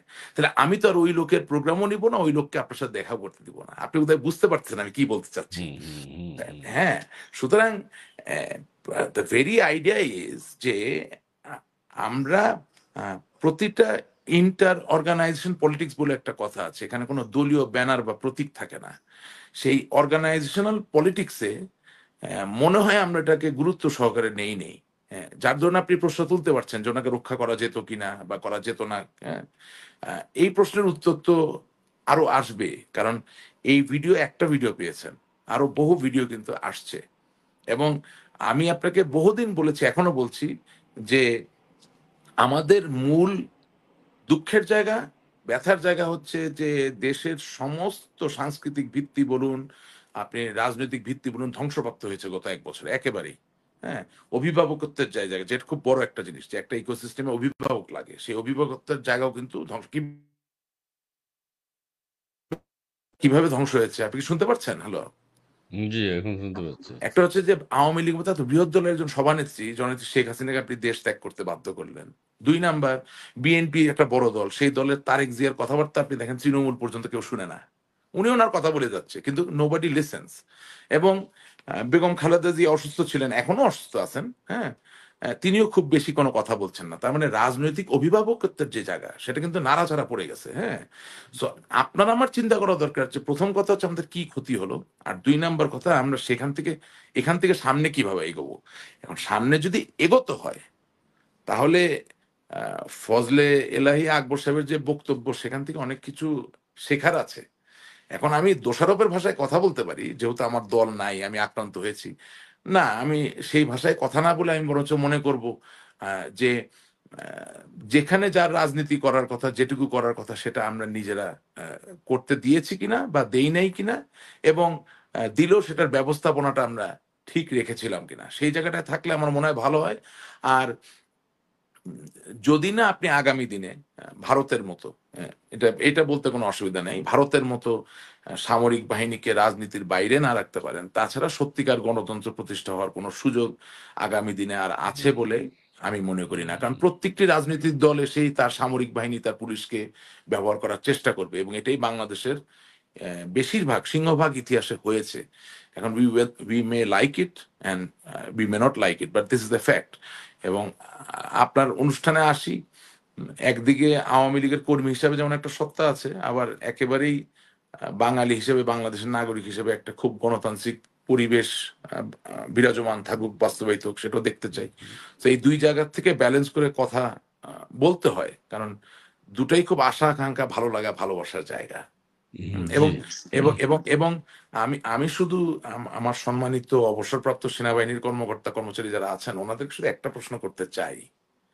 সেটা হলো যে আমরা সারা জীবন শুনেছি কোন রেজিমেন্ট, কোন ব্রিগেড, তাদের যে সাহসিকতার যে ঘটনাগুলো থাকে, এগুলোকে খুব নিবিড়ভাবে ধারণ করে, কারণ এগুলোর পরিচয় দিয়েই তারা সামনের দিকে এগিয়ে আসে। তাহলে বাংলাদেশের সৃজনের সময় বাংলাদেশ সেনাবাহিনীর যে বীর গাথা, হ্যাঁ, সেই বীর গাথা যদি আপনাদের অনুজদের জন্য ধরে রাখতে হয়, অর্থাৎ আপনাদের পরবর্তী প্রজন্মের জন্য ধরে রাখতে হয়, যেটার জন্য মানুষ আপনাদেরকে সেলুট করে, সম্মান করে, তাহলে সেখান থেকে কি বঙ্গবন্ধু অথবা জাতীয় চার নেতা বা আওয়ামী লীগ নামের যে দলটি আজকে স্বাধীনতা যুদ্ধটাকে সংগঠিত করলো এবং আরো অনেক লক্ষ কোটি মানুষের সহযোগিতায় দেশ স্বাধীন হলো, এটাকে মুছে দেওয়ার মধ্য দিয়ে সম্ভব? কোনোদিনও সম্ভব না। সুতরাং There may be many people who may come up with different kind of laws to stop us, to how would I say, refute this political belief or this history. But at the end of the day, I must say it is just not possible to wipe out the real history of independence, freedom struggle of Bangladesh. এবং সেই জায়গায় আজকে এই August মাসে দাঁড়িয়ে বলতে চাই, বঙ্গবন্ধুর নাম মোছার কোনো সুযোগ আসলে নাই। কলম দিয়ে তো মোছাই যাবে না, কোনোভাবেই মোছা যায় না। আপনাকে ধন্যবাদ। আচ্ছা, এবার আমি একটু বলি যে হ্যাঁ, এগুলোর মধ্যে অনেকের কাছেই চোখে পড়েছে বিষয়গুলো যে হুম, ১০টা ২৫ মিনিটে সেনাপ্রধান আকবর হুম, সাহেবের সাথে কথা বলে হুম, হুম, তারা ৩ বাহিনী প্রধানরা গণভবনে গিয়েছেন। তারপর সেনাপ্রধান সেখানে তাদের বক্তব্য দিয়ে তারা চলে এসছেন এবং এরপরে পলিটিক্যাল লিডারদেরকে ওখানে এনেছেন। পলিটিক্যাল লিডাররা একটা ২৫ মিনিট ১৫ মিনিটে এসছেন। সবাইকে তিনি সুখবরটা জানিয়েছেন। প্রধানমন্ত্রী দেশ ত্যাগ করেছেন। একটা ৪৫ মিনিটে রাজনৈতিক নেতৃবৃন্দ উল্লসিত হয়েছে, খুশি হয়েছে এবং প্রধানমন্ত্রীকে তারা যে কথাটি বলেছেন যে ৪৫ মিনিট সময় পাবেন, উত্তরা থেকে একটা মিছিল আসতেছে, গণমিছিল উম গণভবন আক্রমণ করবে। তখন আমরা যেটা জানি, আরো কিছু তথ্য জানি, তৎকালীন ডিবি প্রধান হারুনুর রশিদ হারুন, তিনি কিন্তু দায়িত্ব পালন করার জন্য কেউ যেহেতু দায়িত্ব নিচ্ছে না, তাকে মহাখালীতে দায়িত্ব দেওয়া হয়েছে এই মবটা থামানোর জন্য। তিনি তার নেতৃত্বে পুলিশ বাহিনীকে নিয়ে সেখানে গিয়েছেন এবং সেখানে ডিবি প্রধান হারুন সাহেবকে কেউ দায়িত্ব পালন করতে দেয়নি। সেনাবাহিনীর পক্ষ থেকে তারা বলা হয়েছে আপনি চলে যান, কারণ জানা আছে যে এরকম যে ডিবি প্রধান হয়তো মিছিল থামিয়ে দিবেন, মিছিলকে হয়তো ফিরিয়ে দিবেন বা ছত্রভঙ্গ করবেন, তাদের যে কায়দা আছে। ডিবি প্রধান হারুন সাহেবকে সরিয়ে দেওয়া হলো এবং তারপরে পুলিশ বাহিনীর যারা সেখানে দাঁড়ানো ছিল তাদেরকে আবার রিকোয়েস্ট করা হলো ডিজিএফআইর পক্ষ থেকে যে আপনারা আর এখানে থাকবেন, কোনো বড় মব আসছে, আপনারা সরে যান। সেনাবাহিনী কিন্তু তখন আর কোনো দায়িত্ব পালন করছে না, ওইটা ক্যান্টনমেন্টের পাশ দিয়ে মিছিলটা উত্তরা থেকে আসছে। তারপরে পুলিশ বাহিনী তখন আবার ডিবি প্রধানকে ফোন করলো যে স্যার আমাদেরকে তো এখান থেকে সরে যেতে বলতেছে। ডিবি প্রধান বলল যে আমি তো এত কিছু জানি না, এখন এটা তো দায়িত্ব আমার না, এটা তো এখন পুলিশ কমিশনারকে তোমাদেরকে জানাতে হবে, ওনার অনুমতি নিতে হবে। পুলিশ কমিশনারকে ফোন করলো কি করলো না, তখন কিন্তু পুরো মিছিল ওই পুলিশের ব্যারিকেড সরিয়ে সেনাবাহিনীও নাই, পুলিশও নাই, ওই গণভবনের দিকে মুভ করলো। যাই হোক, এটা একটা। আরেকটা হচ্ছে যে সেনা প্রধানের সাথেও এরকম কথা আছে যে কেউ কেউ ক্যান্টনমেন্টে তার অফিসে দেখা করতেন এবং ডিজিএফ এর আমাদের বেলি রোডের যে অফিসটা আছে এখানেও কেউ কেউ দেখা করতেন, কথা বলতেন এবং অথেন্টিক সোর্স থেকে জানি। তারপরে যোগসাজশ ছিল এবং তাদের প্ল্যান প্রোগ্রাম ছিল। নারায়ণগঞ্জে একটা অভিযান হয়েছিল কিছু বেশ ১.৫-২ বছর আগে, যেখানে শিবিরের একজন সন্ত্রাসীকে ধরা হয়েছিল, একজন সেনা কর্মকর্তা তাকে ধরেছিলেন অস্ত্রসহ। তারপরে ওই সেনাকর্তার পদস্থ যিনি কর্মকর্তা ছিলেন উপরের, তিনি তাকে নিষেধ করলেন, তুমি তাকে ধরতে গেলে কেন, তাকে ধরা হলো কেন, তাকে ছেড়ে দাও, এটা তোমার বুঝতে হবে না, এগুলো আমরা বুঝবো। তারপর ওই সেনা কর্মকর্তা যিনি ধরেছিলেন তার হয় চাকরি গেছে অথবা তাকে অন্যত্র বদলি করা হয়েছে। এই ঘটনাগুলো ঘটেছে আর কি। এরকম আরো অসংখ্য ঘটনা আছে, এগুলো ঘটেছে দানা বাঁধতে বাঁধতে। আপনি জানেন যে হয়তো ৫ই আগস্ট সৃষ্টি হয়েছে, আপনি সেটা বললেন। এখানে কি আপনার আলোচনা সমালোচনা করার কোনো কিছু পাচ্ছেন না? ৫ই আগস্টের যে না, সেনাবাহিনীর সাবেক কর্মকর্তারা তারাও একটা আলোচনায় বসছেন। সেনাবাহিনী সকাল ১০টা থেকে রাজনৈতিক নেতাদেরকে ওখানে আনার একটা পরিকল্পনা নিয়েছেন। তখনও আমরা জানি যে একটা সরকার আছে। আপনার একটু বিশ্লেষণ শুনতে চাই। আচ্ছা, প্রথম কথা হচ্ছে আপনি তো আওয়ামী লীগ করেন না, সুতরাং না। আপনার এটা বোঝার উম কথা না, তাই বলি আর কি। হ্যাঁ, আচ্ছা জি। প্রথম কথা হইলো যে আমার আজকে যে বয়স, 10 বছর পরে তো আমার আর বয়স বাড়বে, কমবে না। হুম। হ্যাঁ, আমি উম, আওয়ামী লীগ করছি, একসময় মারা যাব, সবকিছু পরিবর্তন হবে। কিন্তু জেনারেল ওয়াকারুজ্জামান যে বঙ্গবন্ধু কন্যা জননেত্রী শেখ হাসিনা আত্মীয়, এটা তো কেউ মারা গেল এটা পরিবর্তন হবে না, হবে? হুম, সুতরাং আমি কি বলতে চাচ্ছি আপনি তো কথা বুঝতে পারতেছেন। বুঝতে এখন পারছি। ৫ই আগস্ট, ৪ঠা আগস্ট, ৩ আগস্ট কোথায় কি হয়েছে, আপনি যেমন একটা ফেসবুকের ভিডিও নিয়ে বলতেছেন, প্রোগ্রাম করতেছেন, তো ওর মধ্যে আরো অনেক কিছু আছে যেগুলো ভিডিও এখনো প্রকাশিত হয়নি, হইতে পারে বা নাও হইতে পারে। কিন্তু দিনের শেষে বাস্তবতা হচ্ছে যে আমার তো জীবনে সৌভাগ্য হয়েছে আহ, অনেক সম্মানিত সেনা প্রধানের সাথে কম বেশি আলাপচারিতা, যাওয়া আসা, চলাফেরা করার। এমনকি আমার চাচা তো মেজর জেনারেল খালেদ মোশাররফ ছিলেন। হ্যাঁ, আমার আত্মীয় মামা হন সম্পর্কে মেজর জেনারেল নাসিম। হ্যাঁ, তো তো কেউ বলে যে আমার আমার তো পরিবারের অনেক বড় কিন্তু বড় সেনাবাহিনীর সেনা, হুম, হ্যাঁ। হুম, হুম। So I know how the system works, but at the end of the day, what I want to say that when you appoint someone as the military chief, hello, হ্যাঁ, সেনা প্রধান হিসেবে যখন কাউকে আপনি অ্যাপয়েন্ট করছেন, সেটা তো একেবারেই আপনার আমার ডেমোক্রেটিক কোনো সিদ্ধান্ত নয়। It comes from the top, অর্থাৎ মাননীয় প্রধানমন্ত্রী নিজের সিদ্ধান্ত নিয়ে এখন অ্যাপয়েন্ট করেছেন। এখন এই যে মাননীয় প্রধানমন্ত্রী ওনাকে অ্যাপয়েন্ট করলেন, সেটা কোন কনসিডারেশনে করলেন? আত্মীয়র জায়গা থেকে উনি মনে করলেন কিনা যে আত্মীয়কে আসলে দেশের বাইরে পাঠিয়ে দিলে বেশি নিরাপদ হবে, ওনাকে আমি রক্ষা করতে পারবো। অনেক এখানে বিবেচ্য বিষয় আছে। আমি আসলে ওই ওবায়দুল কাদের সাহেব যে ভাষায় কথা বলে ওই ভাষায় আপনার প্রোগ্রামে এসে কথা বলতে পারবো না। হ্যাঁ, আই এম সরি। না, আমি সেটা কর্মী আমি থাকি, শুনতে চাই সমর্থক না। থাকি, ওই শুনতে মুরব্বীর মতো চাই না। আমি চিরকাল নৌকায় ভোট দিই, আওয়ামী লীগ করি, বঙ্গবন্ধুকে ভালোবাসি, ওইটাই ভালো। কিন্তু আমি এমন হুম। কোনো কিছু বলতে চাই না যেটা আমার দলের জন্য কখনো লাইবিলিটি হতে পারে। হ্যাঁ, আমি সেজন্য আপনার কথা বলছি যেখানে অন্যায়। তবে আমি আর একটা দুই, কথা বলি, আর কেউ তবে তাদের তবে নিজের পছন্দের সেনাপ্রধান বসিয়েও খুব একটা সুবিধা করতে পারেনি। বেগম খালেদা জিয়া হ্যাঁ, আমরা জানেন সেটা যে তো আপনি আমাদের উনি সেটা একজন হ্যাঁ, সেটা তো সেনাপ্রধানকে বসিয়েছেন। এইটাই তো সে তো এই কথা হয়ে এখন। গেছে। এই হ্যাঁ, আত্মীয়কেও এখন সেনাপ্রধান হিসেবে হ্যাঁ, বসিয়েছেন। এটাও একটা হ্যাঁ, ঘটনা ঘটে গেছে। জি। হ্যাঁ, এখন এখন আপনি তো আমার কথা যেটা আমি বলতে চাইনি সেটা আপনি বলে দিলেন। তার মানে আত্মীয়করণ বা আত্মীয় আনলে যে সবসময় আপনি ভালো কোনো ফলাফল বা আশানুরূপ কিছু পাবেন এমন কোনো কথা নাই। আর তার থেকেও সেটা বড় স্বীকার কথা, করি। হ্যাঁ, হুম। আর তার থেকে বড় না, কথা আপনি মনোজগতে আপনার থেকে যা মানে আছে। হুম, সেনাবাহিনীর যে দায়িত্ব, না, সেনাপ্রধানের না, যে দায়িত্ব সেটা সব সেটা তো পালন জায়গাতেই। করবেন। না, না, সেটা সব জায়গাতেই। আপনি বিরাট জি। বড় শিল্প প্রতিষ্ঠান করেছেন, আপনি সেখানে যদি হিসাব রক্ষক রাখেন আত্মীয় দেখে, তার থেকেও তো ভালো হিসাব ঠিকই রক্ষক বলেছেন। আছে। মেধার কোনো আছে, বিকল্প আছে। নাই, হ্যাঁ? এবং হুম, কমিটমেন্ট যেটাকে বলা হয়, পেশাদারিত্বের জায়গায়, সেটার কোনো বিকল্প নাই। যেটা বললেন না যে সংবিধান অনুযায়ী তো তিনি প্রধানমন্ত্রী আছেন। তাকে রক্ষা করার দায়িত্ব কার? প্রতিটা হুম, বাহিনীর। এখন হুম, সবাই যে সংবিধানের একভাবে ধারণ করে এটা তো আপনি বলতে পারবেন না। অনেকটা তো সংবিধানটা বিশ্বাস নাও করতে পারে।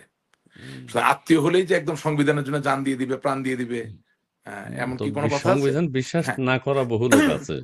জি, হ্যাঁ, হ্যাঁ, সেনাবাহিনীতেই প্রচুর আছে। লোক হুম, আছে। হ্যাঁ, আচ্ছা, এটা প্রচুর। গেল একটা। আর হুম, আপনি যেটা বারবার বলছেন যে রাজনৈতিক নেতাদের নিয়ে আসলো, এখানে একটা ছোট কথা আপনাকে বলতে চাই যে জি।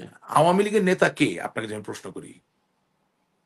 না, আওয়ামী লীগের নেতার কথা বলছি না। না, না, অন্যান্য না, না, রাজনৈতিক না, দলের না, না, নেতৃবৃন্দ ভাই, কেন ভাই। হয়েছে? No, no, no, brother, please, please. This is very a important. হ্যাঁ?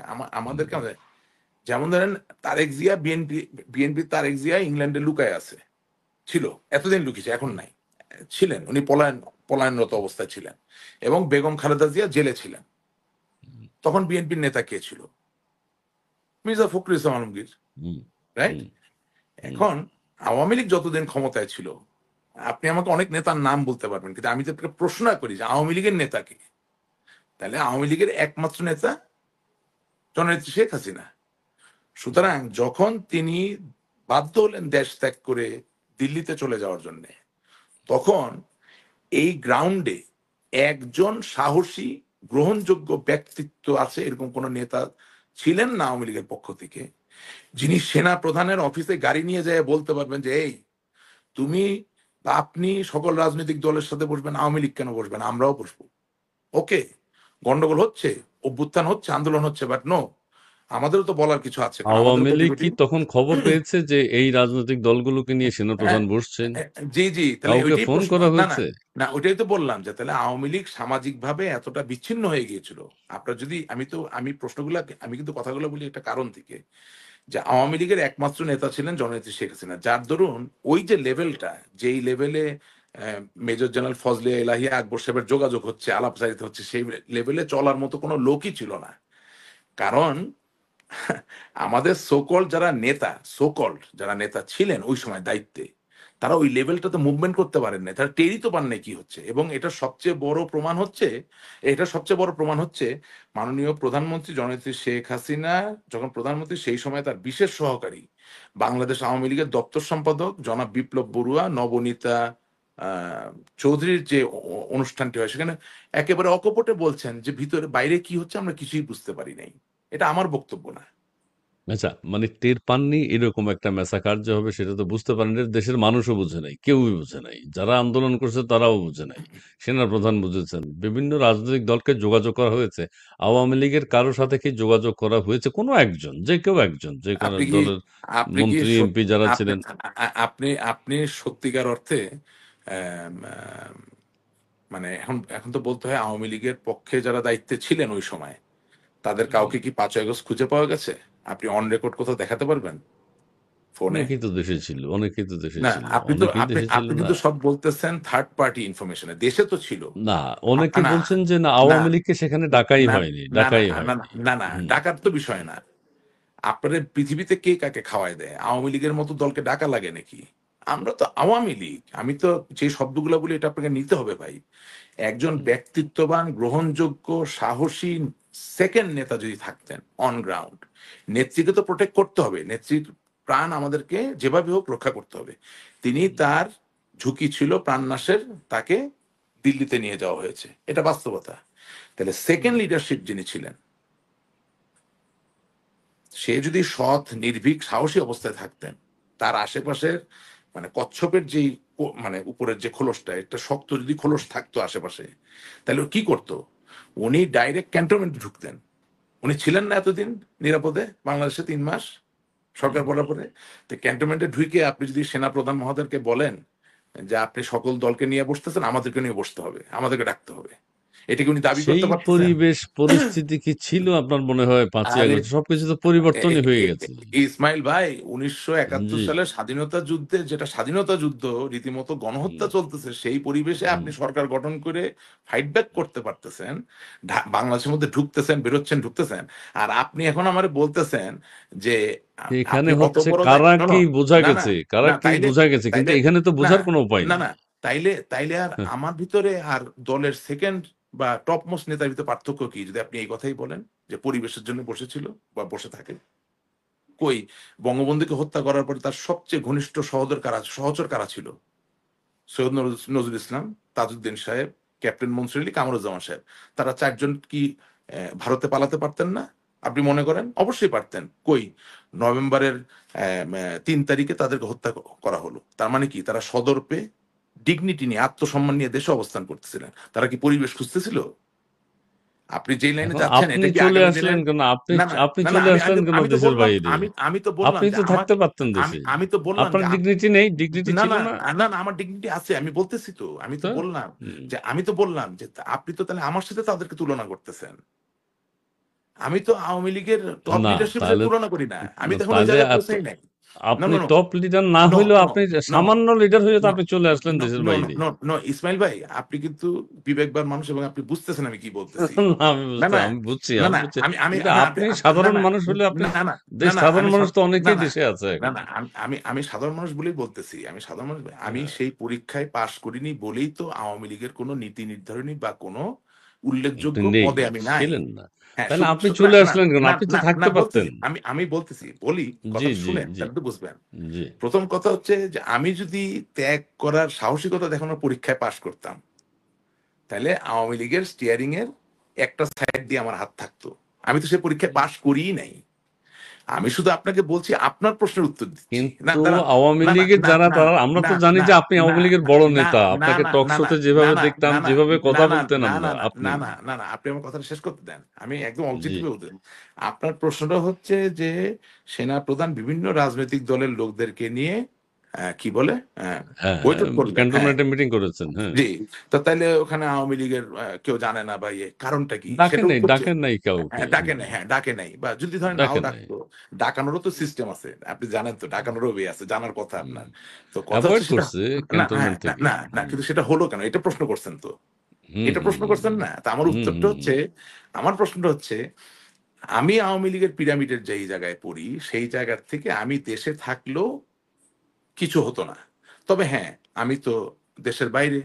সুতরাং এটা যদি অন্যায় হয়, সেই অন্যায়ে আমি দায়ী। আমি তো সেটা অস্বীকার করছি না। আমি আপনাকে বলছি যে ১৯৭৫ সালের ১৫ই আগস্ট ভালো করে শুনবেন। জি। আপনি আমাকে ছোট করার চেষ্টা না করে শুনেন কথাটা। ভালো কাজে দিবে না, দেশের। আপনার ছোট হ্যাঁ, করা না। না, কিন্তু না, আমার কথা হব না হচ্ছে আমি ছোট। অনেক আপনি বললেন কর্মীরাও তো না, কর্মীরা আমার কথা বুঝতেছে না নেতারা কিন্তু। গেছে, অনেকে গেছে। কিন্তু না, না, আপনার না, আশাটা না, না, মানাচ্ছে না। না, একটু। আপনার চলে আসাটা না, মানায়নি। না, জি। হ্যাঁ, বললাম তো আমি তো সেই অন্যায় দায়ী। অস্বীকার করছি না। আমি আমার আ প্রত্যেকটা কথাই হুম, বলি। তবে হুম, আমি জাস্ট বলছি, আগামী দিনের রাজনীতির জন্য আপনাকে আমি হেল্প করে দিচ্ছি একটু, হ্যাঁ? জি। ১৯৭৫ সালের ১৫ই আগস্টে বঙ্গবন্ধুকে সপরিবারে হত্যা করা হয়েছে। এমনকি ১০ বছর বয়সের রাসেলকে পর্যন্ত তারা ছাড়ে নাই। হত্যা করছে। এত নির্মমতা, নৃশংসতার মাঝেও তার রাইট হ্যান্ড ম্যান বলতে কাকে চিনত? মোফাজ্জল হোসেন চৌধুরী মায়া সাহেবকে চিনত না। উনি তখন ইয়াং। না। আচ্ছা, হুম, চট্টগ্রামের মহিউদ্দিন চৌধুরী সাহেবকে চিনতো না। ওকে, হুম, ওনার রাইট হ্যান্ড হিসেবে আমির হোসেন আমু সাহেবকে তখনও চেনে না। এবং আমি আরো অনেক নাম বলতে পারি। তার রাইট হ্যান্ড হিসেবে ৪ টা নাম ছিল। রাইট চার হ্যান্ড, নেতা। রাইট হ্যান্ড মানে বুঝেন তো? রাইট হ্যান্ড, ডাইন হুম, হস্ত। হুম, ৪ টা নাম। হুম, কি ৪ টা নাম? সৈয়দ নজরুল ইসলাম, তাজউদ্দিন সাহেব, কামরুজ্জামান সাহেব, ক্যাপ্টেন আমার মনসুর আলী সাহেব। হুম, হুম। আমার প্রশ্ন আপনার কাছে, এই এত বড় ক্রাইসিস, বঙ্গবন্ধুর মতো হিমালয় পর্বতের মতো একজন নেতা, জাতির জনক, অবিসংবাদিত বাঙালির নেতা, তাকে হত্যা করার পরও এই ৪ জন তার বাড়ি ছাইরা সাংখালপুর যায় নাই, তার বাড়ি ছাইরা ফরিদপুর যায় নাই। আপনি মায়া সাহেবকে ধরেন না কিন্তু, আপনি এখন কথা এড়ানোর জন্য আপনি নারায়ণগঞ্জের স্বামী ওসমান সাহেবের ফ্যামিলির লোকজনকে ধরেন না। আমি ৪ টা নাম বলছি আপনাকে। তা আমি যদি আপনাকে প্রশ্ন করি যে আওয়ামী লীগের ডান হস্ত বলতে কাকে বুঝেন? রাশেদ রহমান? না। ডান হস্ত আমি ঠিক আছে সো আপনি সো বুঝিয়েছেন, হ্যাঁ, না বুঝিয়েছেন। আপনি বুঝেন নাই, আপনি আপনি না। আপনি বুঝেন নাই, কিন্তু আমি বুঝাচ্ছি আপনাকে, কিন্তু ওই আমার ৪ বোঝানোর দরকার জনও আছে। যে না, জি, না, আওয়ামী লীগের ডান হস্ত বলতে যাদেরকে বোঝায়, তারা যদি পালিয়ে যান, তাহলে আপনি আর এই প্রশ্ন তুলতে পারবেন না যে সেনা প্রধান আওয়ামী লীগকে ডাকলো না কেন? ডাকবে কোথায়? পাল্লাই তো গেছে। আপনি মনে হয়, আপনি কি দেখছেন দেখছেন না? আপনি যদি শুনেন, একটু আকবর সাহেব প্লিজ, তো সেটা প্লিজ, বলেননি প্লিজ, যে না আওয়ামী লীগের প্লিজ, একজনের সাথে প্লিজ, আমাদের যোগাযোগ না, হয়েছে না, বা না, ফোন না, না, করেছে, ফোন না, না, রিসিভ করে আকবর নাই। সাহেব কেন বলবে? আকবর সাহেবের কি দরকার আওয়ামী লীগের সাথে যোগাযোগ করা? যোগাযোগ করার আকবর সাহেবকে বলছে যোগাযোগ বাংলাদেশ করতে, কি, ওই দায়িত্ব থেকে বাংলাদেশটা বলছে। কি, বাংলাদেশটা কি আকবর সাহেবের? আকবর সাহেব কি বাংলাদেশের আকবর মন্ত্রী ছিলেন? সাহেবকে না, দায়িত্ব না, না, দেওয়া হয়েছে না, না, সবার না, সাথে, না, সব না, রাজনৈতিক না, না, দলের সাথে যোগাযোগ করার জন্য। আপনাকে আমি উত্তরটা বলতেছি, লেট মি হেল্প ইউ। জি, আপনি যে নির্মল, জি। ৩ আগস্ট যদি ঢাকা শহরের মেয়র ফজলে নূর তাপস পালিয়ে যায় সিঙ্গাপুরে, তাহলে হুম। আপনাকে ৫ আগস্ট কোন আওয়ামী লীগের নেতাকে আপনি খুঁজে পাবেন? কিছুই বুঝেন না, তাই কি হয়? অনেকেই নাকি ছিল, ক্যান্টনমেন্টও তো অনেকে ছিল, ছিল, হ্যাঁ, ক্যান্টনমেন্টও তো অনেকে হ্যাঁ, ছিল। হ্যাঁ, ছিল। তো ওখান তো থেকে একজন হ্যাঁ, কাইনা বসাই দিত। হ্যাঁ, হ্যাঁ, থেকে থেকে যদি বলতো, সে থেকে থেকে ছিল, না হ্যাঁ। শুনেন, না থেকে যদি বলতো, পরিস্থিতি যদি না, না, ঐরকম না, থাকতো না, না, কেউ না, না, নিশ্চয়ই যেত। না, না, হুম। ক্যান্টনমেন্টে থেকে যদি বলতো যে আমরা আলাপ আলোচনায় বসতে চাই, চেষ্টা করতো, আপনি তো পাবেন। আপনি এখন ইন্টারভিউ নেন যারা ক্যান্টনমেন্টে ছিল, তারা কে কি বলছে। আপনি শুনেন, আমি আপনাকে শুধু একটা জিনিস বলতে চাচ্ছি। প্রথম কথা হচ্ছে, বঙ্গবন্ধু কন্যা জননেত্রী শেখ হাসিনার নিরাপত্তা ১ নাম্বার প্রায়োরিটি ছিল। আজকে তো উনি বেঁচে আছেন, আওয়ামী লীগের নেতৃত্ব দিচ্ছেন। আপনি আচ্ছা, চিন্তা করেন আপনাকে ওনার। আমি আরেকটা কথা বলি। ধরেন এই যে উত্তরা থেকে বারবার সেনাবাহিনী যেটাকে ফোকাস করেছে, উত্তরা হুম, থেকে মব আসছে, মিছিল আসছে, হুম, গণভবন, এটা কন্ট্রোল করার কি কোনো হ্যাঁ, মানুষ ছিল না? হ্যাঁ, একদম এ একটা সহজ একটা কথা। একটা কথা বলি। আমি আমি তো আপনাকে বললাম যে যখন আপনি উত্তরার মিছিলের কথা বলতেছেন, তার পেছনের ঘটনা আপনি বাদ দিয়ে চলে যাচ্ছেন। এর কোনটা? পিছনের পিছনের ঘটনা ঘটনাটা কোনটা? হচ্ছে, হ্যাঁ, পিছনের ঘটনা হচ্ছে যে ম্যাগনিটস্কি অ্যাক্ট, মার্কিন যুক্তরাষ্ট্রের একটা আইন আছে, আপনি জানেন। সেই হয়েছে জানি। হ্যাঁ, সেই আইনের অধীনে যখন ডক্টর বেনাজির, পুলিশের আইজি সহ র‍্যাব থেকে শুরু করে সেনাবাহিনীর অনেক কর্মকর্তা যারা ডেপুটেশন এসেছেন, তাদেরকে নিষেধাজ্ঞা জারি করা হলো। এরপর থেকেই ভেতরে ভেতরে, আমি তো ওই জন্য আমার পরিচয়টা দিলাম যে আমার আত্মীয় স্বজনের তো অনেকে সেনাবাহিনীতে আছে। সেনাবাহিনীর ভিতরে একটা তীব্র ভীতি বলেন বা নার্ভাসনেস কাজ করছিল যে কোনোভাবে যদি জাতিসংঘের যেই শান্তিরক্ষী মিশনের যেই ব্যাপারটা, সেখানে যদি কোনো নিষেধাজ্ঞা চলে আসে বা কিছু, তখন জেনারেল ট্রুপস, আপনি একটা জিনিস বুঝবেন, তাদের হাতে তো অস্ত্র ভাই। এটা তো শুধু সেলুট দেওয়া নেওয়া না, এখানে অনেক, এটাকে বলে একটা গরম পরিবেশ, হ্যাঁ। এখানে সোলজার আছে লাখ লাখ, এখানে সেনাবাহিনী ইয়াং কর্মকর্তা কর্মচারী আছেন হাজার হাজার। এখানে ভিতরে একটা ইন্টার অর্গানাইজেশনাল পলিটিক্স আছে। আমি আপনাকে বারবার কিন্তু একটা কথা বলেছি, হ্যাঁ, হ্যাঁ। তো সেই ক্ষেত্রে আচ্ছা, সেনা প্রধানও তো সবকিছু একটা না, দায়িত্ব হ্যাঁ, নিয়ে আত্মাহুতি ইয়েস, দিতে হ্যাঁ, পারতেন হ্যাঁ, বীরের হ্যাঁ, মতো, হ্যাঁ, যে হ্যাঁ, হ্যাঁ, আমি হ্যাঁ, হ্যাঁ, সরকারকে হ্যাঁ, প্রোটেক্ট করব, ইয়েস, হ্যাঁ, হ্যাঁ, জাতিসংঘ হ্যাঁ, মিশন তাহলে আমাদের কাছে গুরুত্বপূর্ণ হ্যাঁ, না, হ্যাঁ, দেশের হ্যাঁ, স্বার্থ আগে হ্যাঁ, দেখা হ্যাঁ, হবে। হ্যাঁ, হ্যাঁ, হ্যাঁ, তোমরা ওই কিল মি, কিল মি। না, না, বললাম তো আমি রাশেক রহমান দেশের বাসায়, দেশের বাইরে বসে এরকম জাতিসংঘ নিয়ে চিন্তা করবেন, এরকম বলা খুব সোজা। কিন্তু অন গ্রাউন্ড তো ব্যাপারটা এরকম না, কারণ তারও তো জান প্রাণ আছে। আমি তাকে ডিফেন্ড করতেছি না। প্রথম কথা হচ্ছে, তাকে অ্যাপয়েন্ট করছেন মাননীয় প্রধানমন্ত্রী। তো উনি পরিবেশ পরিস্থিতি হ্যান্ডেল করতে পারবে কিনা, এটা বোঝার দায়িত্ব আপনারও না আমারও না। উনি সিদ্ধান্ত ঠিক নিচ্ছেন, আছে গেল এক। এটা। আচ্ছা, ২ নাম্বার হইল যে এটাও ঠিক যে সেনাপ্রধান একা সমস্ত সেনাবাহিনীর মানুষের ভিতরে কি না, চলতেছে এটাকে হিসেবে না নিয়ে এটা করতে জানবে পারে না, না। বুঝবে না। এখন ধরেন, এর এখন ধরেন আপনি যদি চক্রান্তের দিকে হাত বাড়ান, তাহলে আমি আপনাকে একটু সহযোগিতা করতে পারি। ভলকার জি, তুর্ক যদি সত্যি একটা টেলিফোন নিয়ে ধরে বলে যে এই সাবধান, তোমরা কিন্তু গোলাগুলি করলে তোমাদের এটা আমরা মিশনটা ক্যান্সেল করে দিব। হ্যাঁ, হুম, হুম। সেখানে নড়ে চড়ে বসতে পারে। এখন হ্যাঁ। ভলকার তুর্ক বলছে কি বলে নাই বা কি তার মানে করছে তার আন্তর্জাতিক ষড়যন্ত্র আছে। না, ভলগার তুর্ক না, তো না, নিজেই বলছে। না, না, ভলগার আন্তর্জাতিক তুর্ক নিজেই বলছে। শুনেন, আন্তর্জাতিক এবং জাতীয় ষড়যন্ত্র থাকবে না কেন ভাই? থাকবে, আপনি থাকবে। না সেটা তো আমরা বাদ দিচ্ছি আচ্ছা, না। বাদ আমি দিচ্ছি এটা না। রাশেদ ভাই বুঝতেছি না। তবে একটা কথা শুধু আমি বলে দেই, সবশেষে এখন আমরা যা দেখছি মুক্তিযুদ্ধ, স্বাধীনতা, বাংলাদেশ, ৭১ আপনি সমস্ত কিছু আপনি ধ্বংস আপনি করেছে ওই আ- জন্য আমি মানুষের একটা আমি সন্দেহ তৈরি এখন হয়েছে। আমি এখনো মানুষের সন্দেহটা বলতেছি, ওই জায়গায়। জি। আমি এখনো আপনাকে বলতেছি, গৃহস্থালীর ভূমিকাকে মিশিয়ে ফেললে আপনি মুক্তিযুদ্ধ রক্ষা করতে পারবেন না। আপনার বাসা আছে, বাড়ি আছে, চোর ডাকাত চক্রান্ত করবে আপনার বাসা বাড়িতে হানা দিয়ে ডাকাতি করা বা চুরি করার জন্য। আপনার দায়িত্ব ঘরে তালা দেওয়া, আপনার দায়িত্ব ঘরে ছিটকানি লাগানো, আধুনিক যুগে সিসিটিভি ক্যামেরা লাগানো এবং সিকিউরিটি গার্ড রাখতে পারলে রাখা, এবং আপনার বাড়িতে কারা যাওয়া আসা করতেছে সেটা নজরদারি করা, আগন্তুক কেউ আসলে এটা থানায় জানানো, এগুলো হচ্ছে নিয়ম। আপনি সেটা ফলো করার পরেও যদি আপনার বাড়িতে হানা দেয়, ডাকাত পড়ে বা ইয়ে করে, তখন আপনি একেবারেই ষড়যন্ত্রের দায় দিতে পারবেন। কিন্তু আপনার দরজাটা খোদার ফজলে খুলে রাখলেন, তালা দিলেন না, আর চোর হুম, ডাকাত এসে নিয়ে গেল সবকিছু, তারপর সারাদিন শুধু ডাকাইতের দোষ, ডাকাইতের দোষ, ডাকাইতের দোষ, দেখেন তো। এটা করতে পারবেন, তাতে স্বাধীনতা আচ্ছা, রক্ষা করতে পারবেন না। হ্যাঁ, আচ্ছা। আচ্ছা, আর আচ্ছা, আমি যেটা আচ্ছা। বলতে চাচ্ছি, দেখেন, আওয়ামী লীগকে ফিরতে হবে, বাংলাদেশের মানুষের জন্য জি। রাজনীতি ভারসাম্য আনতে হবে। সেই জন্য সেনাবাহিনী, সামরিক বাহিনীকে শত্রু বানাবেন না, কোনো প্রয়োজন নাই। সেটাই, সেটাই, সেটাই, সেটাই, যেই সেটাই। পরিবেশে, যেই পরিস্থিতিতে যাই হয়েছে, সেটা সময়ের বিচার করবে, সব হবে। কিন্তু আমাদেরকে পজিটিভ ভাবেই বাংলাদেশের প্রত্যেকটা কুলকে আমাদের সাথে নিতে হবে, অর্থাৎ আমাকে সেনাবাহিনীকেও আমার সাথে নিতে হবে, পুলিশকেও সাথে সবাইকে, নিতে হবে, সবাইকে। আর জনগণকে তো সাথে নিতে হবে। জনগণের একটা ব্যাপক অংশ আমাদের পক্ষে আছে। কিন্তু ইয়েস, ইয়েস। আমরা মেজর জেনারেল ফজলে এলাহি আকবর সাহেব, উনি একজন সেনাবাহিনীর মেজর জেনারেল ছিলেন, ওনাকে সম্মান করি বুঝলেন। কারণ উনি একটা উচ্চপদস্থ মানুষ ছিলেন, বিএনপির তিনি একজন সিনিয়র লিডার। তার বক্তব্যের আদ্যপান্ত সবকিছু বুঝে শুনেই আমাদেরকে এই বিশ্লেষণে যেতে হবে। Right, right. ঠিক আছে, ঠিক আছে, ঠিক আছে। ঠিক এখন আছে, বুঝে এখন শুনেই এখন আমরা এখন লাস্টে একটা কথা বলবো, কেউ যদি মাইন্ড করে, তার তো একটা অসুবিধা, তাও বইলে না, ফেলতেছে। হ্যাঁ, পাকিস্তানের শুধু যুদ্ধ করে দেশটা আমরা স্বাধীন করে ফেলছি, ঠিক জি, আছে? তাইলে কি তাজউদ্দিন সাহেব চক্রান্তকারী? না। না। এখন যখন কোনো কিছুর পিছনে জনসমর্থন থাকে, তখন ওটাকে যদি জি। বারবার চক্রান্ত ষড়যন্ত্র বলতে থাকেন, তখন নিজের কবর নিজে খুঁড়তেছেন। সেই সেটা না জি, করে জি, বরঞ্চ, জি। না, হ্যাঁ, সেটা বরঞ্চ চক্রান্ত না। আমরা হুম, কি করতে পারি, কি দিতে পারি, আসেন সেটা জি। নিয়ে আলাপ করি।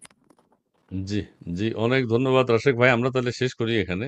না ওই আমি আমার মূল কথাটা বলি যেটা নিয়ে সন্দেহ হচ্ছে আসলে ওই যে ৭১ মুক্তিযুদ্ধ, স্বাধীনতা আপনি বলছেন ডাকাতের কথা বলছেন দরজা যদি আপনি খোলা রাখেন। ঠিক আছে। এখন খোলা রাখা না আমার তার মধ্যে নিষ্পেষণ করতে আরো কঠোর হতে হবে, আরো কঠিন হতে হবে। দেশ শাসনের জন্য আরো কঠোরতা দেখাতে হবে। সেটা দেখাতে গেলে তো আবার মুশকিল। আমি আর বক্তব্য যাই না। আমি শেষ করে দেব ওই যে হ্যাঁ, কঠোর শেষ তো করে দেব। তবে এখন যেভাবে আক্রান্ত স্বাধীনতা। হয়েছে দেশ এইটা তো প্রথম কথা হইল, মেনে নেওয়া যায় না। এইজন্য প্রথম জনগণের সন্দেহ যে একটা বড় ষড়যন্ত্র এখানে কাজ প্রথম করতেছে। কথা প্রথম কথা হইল, যতদিন ইন্টারনেট আছে আর যতদিন পৃথিবীতে জ্ঞান চর্চা আছে, যতদিন পৃথিবীতে ইতিহাসের চর্চা আছে, বঙ্গবন্ধুর নাম কেউ বুঝতে পারবে না, ওটা নিয়ে বেশি চিন্তা করেন না। এখন যেটা জি, দরকার, সেটা হলো বাংলাদেশকে রক্ষা করা। হ্যাঁ, জি, সেটার ইয়েস, জন্য, ইয়েস, ইয়েস। আমি হ্যাঁ, সেটাই বলছি। এখন এখন সেটার জন্য যদি আপনি শুধু চক্রান্ত ষড়যন্ত্র খুঁজতে থাকেন, তাহলে যেটা হবে, না, যে না, লোকটা না, না। না বুঝে ওই আন্দোলনে গেছে, যে লোকটা না বুঝে ওই আন্দোলনে গেছে, সেই লোকটাকে সে ভয় পাবে। না, না, না। ঠিক আছে। এটা ইস ট্রু, ইস ট্রু। রাজনীতি জামাত করুক, অডিও কেন কেটে, কেটে যাচ্ছে? অডিও কেটে, কেটে যাচ্ছে। জি, আর আমি বলছি যে ভয়ভীতির রাজনীতিটা জামাত করুক, ভয়ভীতির রাজনীতি এনসিপি করুক, আওয়ামী লীগের ভয়ভীতির রাজনীতি করার দরকার নাই, আওয়ামী লীগ ভালোবাসার দরকার রাজনীতি নেই। করুক। ওকে, আমি ওকে, মনে করি ওকে, সেখানে ওকে। অনেক ভালো এই রেজাল্ট পাবে। কথা দিয়েই হ্যাঁ, শেষ করতে চাই। রাশেক হ্যাঁ, ভাই আপনাকে অনেক ধন্যবাদ। আওয়ামী লীগ ভালোবাসা দিয়ে আর রাজনীতি করুক। আর তো আর- আর 15ই আগস্টের লাস্ট কথা যেটা বলতে ভুলে গেছেন, এটা বলতে জি, হবে। জি, আল্লাহর ওয়াস্তে, মানে নেত্রীর কাছে আপনার অনুষ্ঠানের মধ্যে আহ্বান জানাচ্ছি, বঙ্গবন্ধু যেসব লোককে আশেপাশে বসতে দিতেন না, যাদেরকে কোনোদিন জায়গা দিতেন না, সেসব লোককে আপনি কোনোদিন জায়গা দিবেন না। যদি তারা ছল বলে কৌশলে ঢুকে থাকে, তাদেরকে ফেলে দেন, জি। এটা ভালো হবে। গুরুত্বপূর্ণ কথা বলেছেন। ধন্যবাদ। প্রিয় দর্শক আপনার আপনারা মতো যারা করে ফেলে যুক্ত দেন, আপনি হয়েছেন আমার মুরব্বী, আপনাকে ন শেখানোর কিছু নাই, আপনার মতো না, করে না, আপনি না, ফেলে দেন, আপনি আমাদের মায়ের মতো, জি, কোনো অসুবিধা নেই, আপনি জি, আপনার মতো করে ফেলেন, কিন্তু ফেলে দেন। ভালো হবে। জি, জি, জি। ওকে, ওকে। অনেক ধন্যবাদ, অনেক ধন্যবাদ। হ্যাঁ, এখন রাশেক ভাই আপনার শেষ কথাটা চমৎকার। ঠিক আছে। আ গত আন্দোলন সংগ্রামে যারা গিয়েছে তারাই আমাদের দেশের মানুষ, আমাদের ভাই, আমাদের বোন। আওয়ামী লীগ যদি এখন কাউকে আবার শত্রু মনে করে তাহলে ঠিক হবে না। এখন এনসিপি খারাপ করুক, ঠিক আছে। এনসিপি খারাপ করুক, অন্যরা খারাপ করুক, আমি ভালো হয়ে যাই। আমার, আমি হ্যাঁ, ভালো হতে তো অসুবিধা মানুষ নেই। আমাকে হ্যাঁ? বেছে নিবে। 100% বেছে আ নিবে। আওয়ামী লীগকে বেছে নিবে। 100% আপনি আপনি নিশ্চিত আওয়ামী থাকেন। লীগকে বেছে নেবে। এখনো আওয়ামী লীগের পক্ষের বা সাধারণ মানুষ যারা দেশকে ভালোবাসেন কোটি, তারা কোটি মানুষ বাংলাদেশে আছে। অনেক কোটি, আছেন। কোটি অনেক মানুষ মানুষ আছে। আছে। কোটি, কোটি মানুষ কোটি, কোটি আছে। মানুষ আছে। এবং প্রিয় দর্শক আপনারা যারা এতক্ষণ আমাদের ছিলেন, আমার একটু কাজ আছে, রাশেক ভাইয়েরও কাজ আছে। আমার একটু বাইরে যেতে হবে, নাহলে রাশেক ভাইয়ের সাথে আরো কথা বলতাম। আপনারা সবাই ভালো না, না, না। থাকবেন, সুন্দর থাকবেন, আরেকদিন বলব, সুস্থ অসুবিধা থাকবেন। নেই। ধন্যবাদ। তবে সব কথা যেটা সেটা হচ্ছে যে দেশ আক্রান্ত, দেশের পক্ষে সবাই কাজ করুন। একদম। এটাই ধন্যবাদ। আসল। এটাই আসল। জি। তারপর